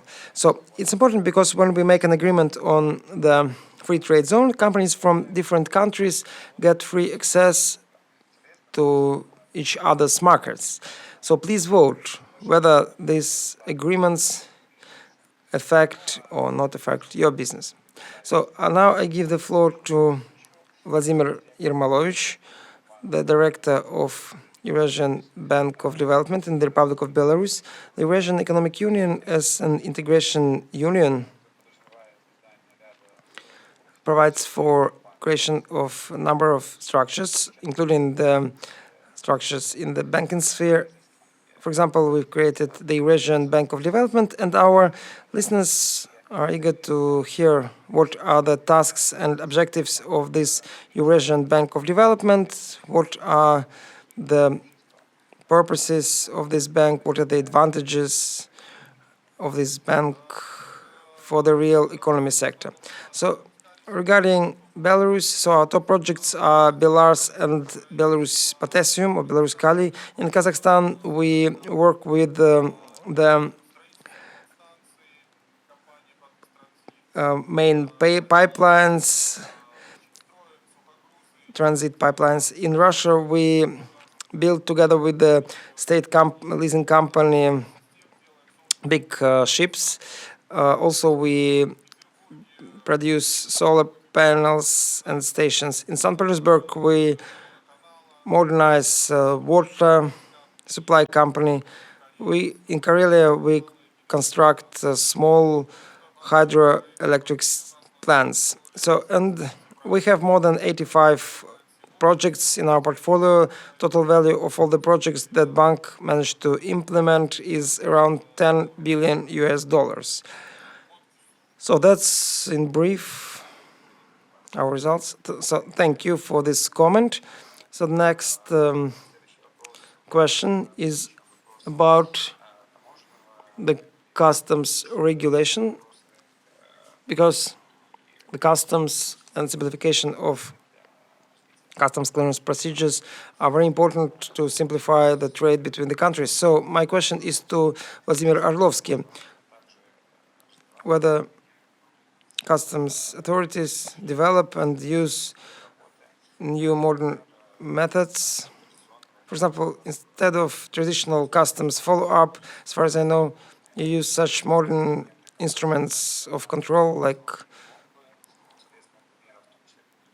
special seals, which were also applied when there was a rise of COVID-19 cases, when there were very strict limitations regarding the period within which they had to leave Belarus. This was an instrument of control of fulfillment of the legislation. So please inform us whether you use these instruments and what is your experience of their application. Is it positive or negative, and will they be used in the future? Thank you for the question. I'd like to admit that the mechanism of application of navigation seals looks it's important both for the customs and for the business. So for the customs, it allows to decrease the number of violations, and for business, it allows to minimize the number of additional customs control. So if the system works well, everybody can benefit from that. In Belarus, we started to use this system in 2018. We defined the national operator. Then we've created, national operator created a special electronic system. And last year we tested this system. And this year, as you correctly mentioned, Alexander, we started to use the system to track the movement of transport vehicles. The system was very efficient. We didn't even expect that the efficiency would be that high. Only in June, when we used the system to restrict the movement because of COVID-19, had no fails of the system. The efficiency is that before we started to use seals, we had around 30 violations per day. So drivers went wrong way, or not the way approved with them. But after we started to apply this monitoring system, there were no violations at all. So we, on the 4th of August, we started to use this instrument as the mechanism of clearance customs follow-up. So I think this system is quite efficient. So the efficiency of the system is quite high. That's why I think that it will remain such. Before the end of this year, we'll define the criteria of use or procedure of use of this seal for 5 countries. And if the agreement will be signed, it will be new, very beneficial for everyone. So thank you. Yeah, in principle, the coronavirus pandemic made business and all the countries to start using more dynamically, more contemporary, more modern digital forms of communication. For example, a lot of companies start using digital document turnover. So what do you think, whether our customs is ready to use digital document turnover, whether you use it during transportation, freight operations? Well, the main principle is that the priority lies with the digital procedures. So that's why we already managed to convert all our internal procedures to digital platform. As far as the transits are concerned, the work here is going little less fast, but around 1% of all cargo transfers is done via digital system. So the number is growing, but the disadvantage is that when you file digital customs declaration, this freight company has to provide also same documents on paper. So it's provided not even for the customs purposes alone, but for other purposes, to fulfill other tasks. On the 17th of July, the Customs Council decided to avoid submission of paper documents if digital documents are provided. So it was signed, and when it will, so it we'll have to implement it before 2021. So when we do that, it will be a real breakthrough in this area. And we are implementing a lot of projects. For example, we have a project with the Russian Customs Service. It started last year and still going on. When we apply only digital documents for railway transportation without documents on paper. For example, the project for the section of the railway from Mongolia to the Republic of Belarus. So we do it without paper documents. It works, and since February or March next year, we'll start using these technologies also for automotive transportation. So thank you. I think these technologies are developing, and also some customs formalities will be settled quicker and will make the communication between the consumers and suppliers easier. So thank you. And the next question, which is very important, I address it to you. So one of the advantages of the Eurasian Union, which is declared by everyone, is mutual recognition of certificates, technical certificates, by other EU countries. So after we concluded the treaty, the mass media many times stated that sometimes the documents issued in Kazakhstan were not recognized in Belarus, and vice versa. When issued in Belarus, the documents couldn't be used in Russia. So what is the current state of affairs? So thank you very much for giving me the floor. So today, in the area of technical regulation, the integration is the highest. The first technical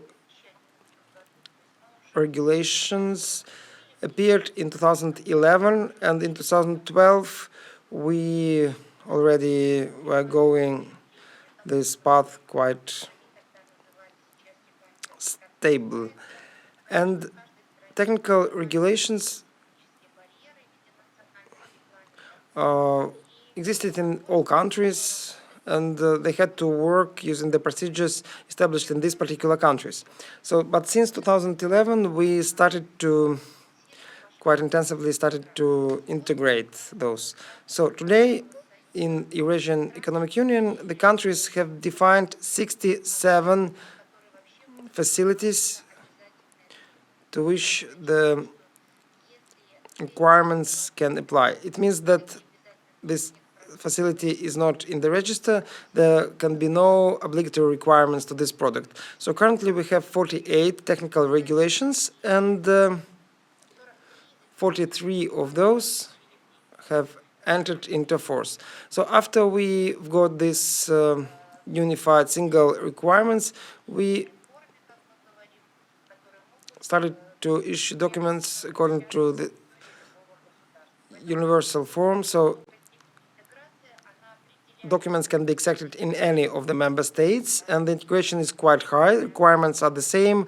The procedures of assessment of compliance is the same. We have a single document on compliance assessment, and today it's a violation if a certificate issued in Kazakhstan is not recognized without some objective reasons, for example, in Belarus. And for the business, it's a unique opportunity when, for example, the products are produced in Kyrgyzstan, tests can be done in Kazakhstan, and the documents, the permits can be issued in Russia. These are the options that exist, and they're quite legal. Of course, we have quite a lot of problems. We have 67 facilities, but only 48 technical regulations. And at this active stage, so we have also 12 drafts in the pipeline. So the regulations are adapted and changed. So even in the countries where some obligatory requirements to the products remain, this is just the result that the work on development of all the technical regulations is not finished yet. But I'd like to remind you, after technical regulation is issued, all the national requirements to these facilities, they have to be cancelled, and technical regulations stop to be valid. So the process goes quite smoothly, and of course there are some institutions that assess the compliance incorrectly, or some cases when entities can try to issue documents in the country where it's easier. But today in EAEU, from the point of view of responsibility, we are still not close to harmonization of responsibility for in compliance with technical regulations. So the approaches are being developed, and I think we'll soon reach the right solution. So business won't be able to leave, to try to issue documents where it's just easier. So I think that we create favorable conditions for the member countries. Yes, this is quite important, that the certificates are mutually recognized by member countries, and there is a possibility to certify it in all countries. So it's not possible to receive the documents in the country where the control is not that strict. But so on the one hand, but on the other hand, it creates good competition for the certifying authorities of EAEU, and it gives the opportunity. For example, earlier there were opportunities for the issuing authorities to delay issuing the permits, and business was dependent on it. Now it can choose where to issue a permit. And also, can you tell please about your plans of future work? So I mean, what kind of improvement of regulations are planned? So we have 48 technical regulations which have been already implemented. 43 of those are in force, and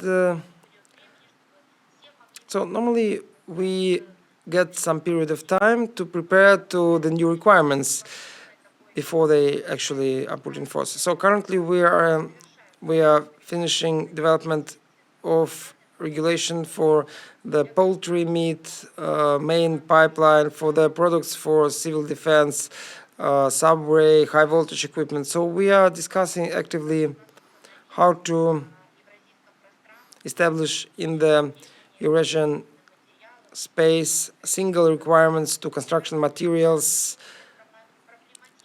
articles, and structures. So this is the most problematic area, because for now we have many options, opinions, and I have to admit that we planned to have this regulation in 2012, but currently the member countries still cannot agree how it should look like. So, and the 67, for these 67 facilities, we are still developing the documents. So last year we've implemented the list of facilities for which the regulation should be developed. It's, for example, tobacco manufacturers, and before it was not regulated at all, and now we start developing the technical regulation for the tobacco products. It's quite difficult, but we do that, and the process is quite dynamic, and we would like to do it quicker, but very important here is not only reaching consensus between the countries, but also we have to reach consensus inside the country, because the interests of the business might differ from the interests of the state in terms of protection of life and health of consumers, might be completely different. That's why in work meetings we have to negotiate and find some compromise. Thank you. It's important not only for foreign investors who are only thinking about entering this market, but it's also important for the business that's been already set up. So it's been done not only for foreign investors, but for companies. It makes easier for the companies to work. Well, I just have to add that when the regulation is being developed, the draft is being published in the website of the Eurasian Economic Commission for public discussion. It gives an opportunity to everyone, including the foreign companies, foreign business, to speak out and to comment on the text of the regulation. Another question is, what should we do with that in the future? But the opinion of any country, of any party, for us as a developer of technical regulation is very important for us. Yes, that's right. So, and I think the logical question to our last speaker connected with that, Mr. Vinnik, representative of the business community, what are the problems, specific problems of the members of your association have working in the EAEU, and I think that the EAEU Commission helps to settle that, and do the instruments like public hearing, public discussion, counseling help to settle these problems? Thank you for the question. Alexander, I think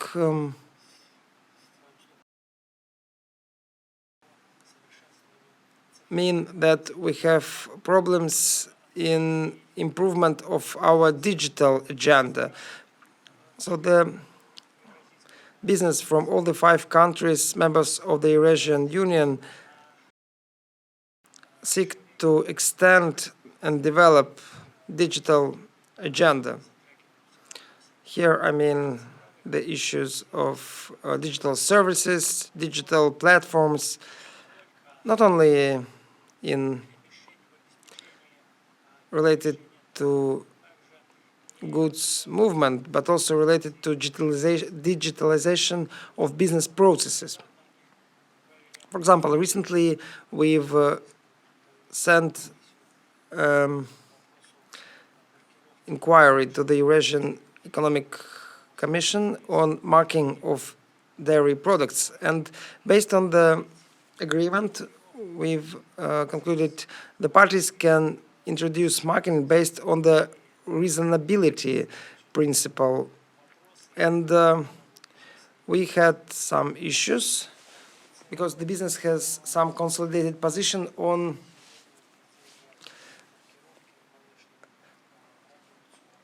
that it's too early to introduce this marking, and this request was initiated by the state authorities of the Russian Federation. Also, we've sent an offer on creation of establishment of Eurasian companies and transnational transportation. So the question regarding how to overcome the barriers. In general, what is the source of these barriers? This is primarily no agreement on what kind of approaches and procedures have to be implemented as the basis of the policy of EAEU, where so in this treaty all the policies are mentioned, and surely the national interests, when they prevail over the national Eurasian interests, in this case, this component of non-compliance turns into a barrier. Well, so the problem is, so this problem being considered in the meeting of the Business Council, which unifies the business of 5 countries, and within the framework of a forum on Eurasian integration. So there are several key factors. Primarily, these are the issues of quick restoration caused by the pandemic and extension of the instruments on development of mutually beneficial cooperation. So, I mean, implementation of the integration potential capacity that we already have at the cost of, at the expense of most mutually beneficial cooperation. Another very interesting point that I have to mention is that, which been raised in connection with the pandemic, is that the restriction measures that followed the COVID-19 pandemic, they resulted in very sharp drop in demand, and in order to start implementing the measures being the basis of not only the restoration period, but in the future also development of the integration cooperation and sustainable growth, they provide for they require development and implementation of measures on stimulation of demand at the single market of the economic union. And this task is not only the task of the business, but also the task of the state authorities. That's why our proposal,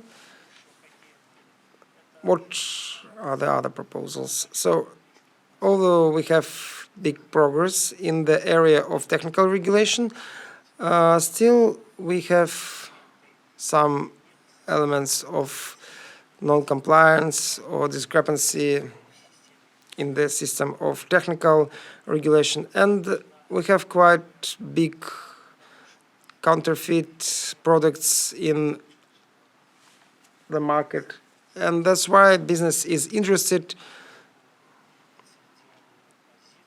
and has created a consolidated position that we have to create a barrier for low quality and dangerous products circulating in the market. Also, we have a question, issues related to monetary and credit policy. We have to extend and create multilateral payment systems of the Eurasian Economic Union. So we have similar systems like European and Latin American payment systems, Asian payment system. And also, I think we need to create mechanism of coordination of currency rates, exchange rates between among different banks, because sharp fluctuations are the barriers for investment activity and profitable trade. So I'd like to admit that in the Eurasian Union, the final, at the end, the business has to benefit from all these regulations, norms, and that's why the business has to make proposals and to propose the initiatives and projects and draft laws. Thank you. And also we've got some questions from the audience, which were received both before we started the panel and during the panel. So I will ask you only 2 questions because we have some time pressure. So the first question online is from person in Belarus, which is in EAEU, we have facts of national egoism and WTO norms non-observance. For example, when we buy products of domestic manufacturers, not manufacturers from other countries like EU countries. So and this is a threat for the countries with open economy and for the investors. Why for the investors? Because even I heard that from our customers who know the investment opportunities of Belarus. So what are the guarantees that products produced in Belarus will be freely sold in Russia, and the Belarusian producer will not be discriminated? So our listener asks to comment on that, whether how efficient are the instruments to prevent this, how can we avoid these facts in the future? So I'd like to ask the Eurasian Economic Union Commission to comment on that. So, well, I think this is a question to ours. Yes, please comment. Right. So there was a short time period, and we had a lot of discussions on this topic, and really we have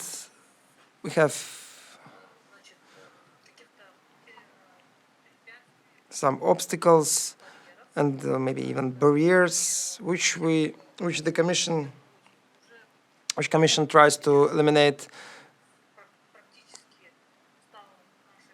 And in our practice, it's quite common that even at the high level, these issues are discussed, even at the level of the Deputy Vice Minister, Prime Minister of all the countries, and the facts like this related to the access to the market, related to the access of the goods to the market, yes, that happens. And these are the issues of complex formats. So I think we have to settle these issues based on the existing norms of international norms. And I think all the issues are mostly settled. I don't think there are any barriers which is not regulated by the union law. But one of the problems which we observe, especially at the level of the Commission, at that level of the parties, so the Department of Entrepreneurship Activity understands that, and we raised many times the question that for correct application and unified law enforcement practice application in all the 5 countries is the procedure of implementation, single procedure of implementation. In order to implement the regulations at the international level, we need to implement them at the national level as well. This is one of the main problems because we have different interpretations, enforcements of different regulations. And this is the reason of these conflicts. And we've been participants of many disputes considered by the councils, so-called intergovernmental councils. And we raised the issue that the implementation has to be clearly defined in the treaty, but Russia, Kazakhstan didn't support us because if we start to adapt the implementation provisions, it will affect all the sections of the treaty. But we'll continue to work on that because if the countries won't start to implement, because business, it sees its own laws, and until in the national laws we don't mention the international obligations, international norms, it will be quite difficult to use, in the law enforcement practice. So the most important task today is that in the law enforcement practice, all the norms are implemented correctly. So there should be single roaming, and there should be some coordinated single policy. Because if there is no single or coordinated policy where the implementation is working like directly, then it's not possible. So I think the most important is the implementation in the national legislation, which will help to settle this problem. Yes, I completely agree with you. So other ways is to extend the quantity of number of norms of direct effect and further development of the instruments of enforcement via, for example, Eurasian Economic Court. And last question for today, which we received from several participants, including ones from the OAE and from Austria. And the question is why Belarus is the interesting place for investment. What is the advantage of Belarus to the other EA/EU countries? You mentioned already that the goods produced in Belarus can be sold in other countries of EA/EU. But still, are there any other advantages for Belarus? I would ask Alexei to reply to this question. Thank you. In brief, we have several reasons to invest in Belarus, to work in the Eurasian Economic Union. So the first is very well-developed infrastructure, which is important. The second is high qualification of the labor force. And the third reason is that we have the highest level of mutual trade with other states, members of the Union. So we have a lot of cooperative links and mechanism of interaction with our partners. So that's why this is a guarantee that we can successfully settle these problems that might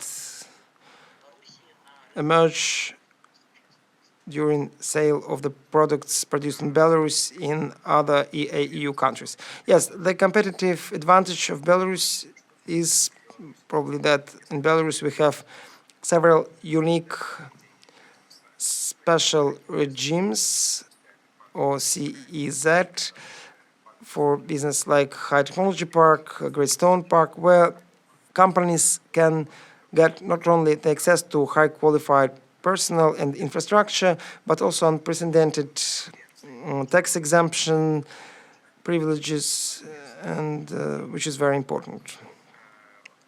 So correspondingly, at the end, I'd like our participants, our listeners, to answer the questions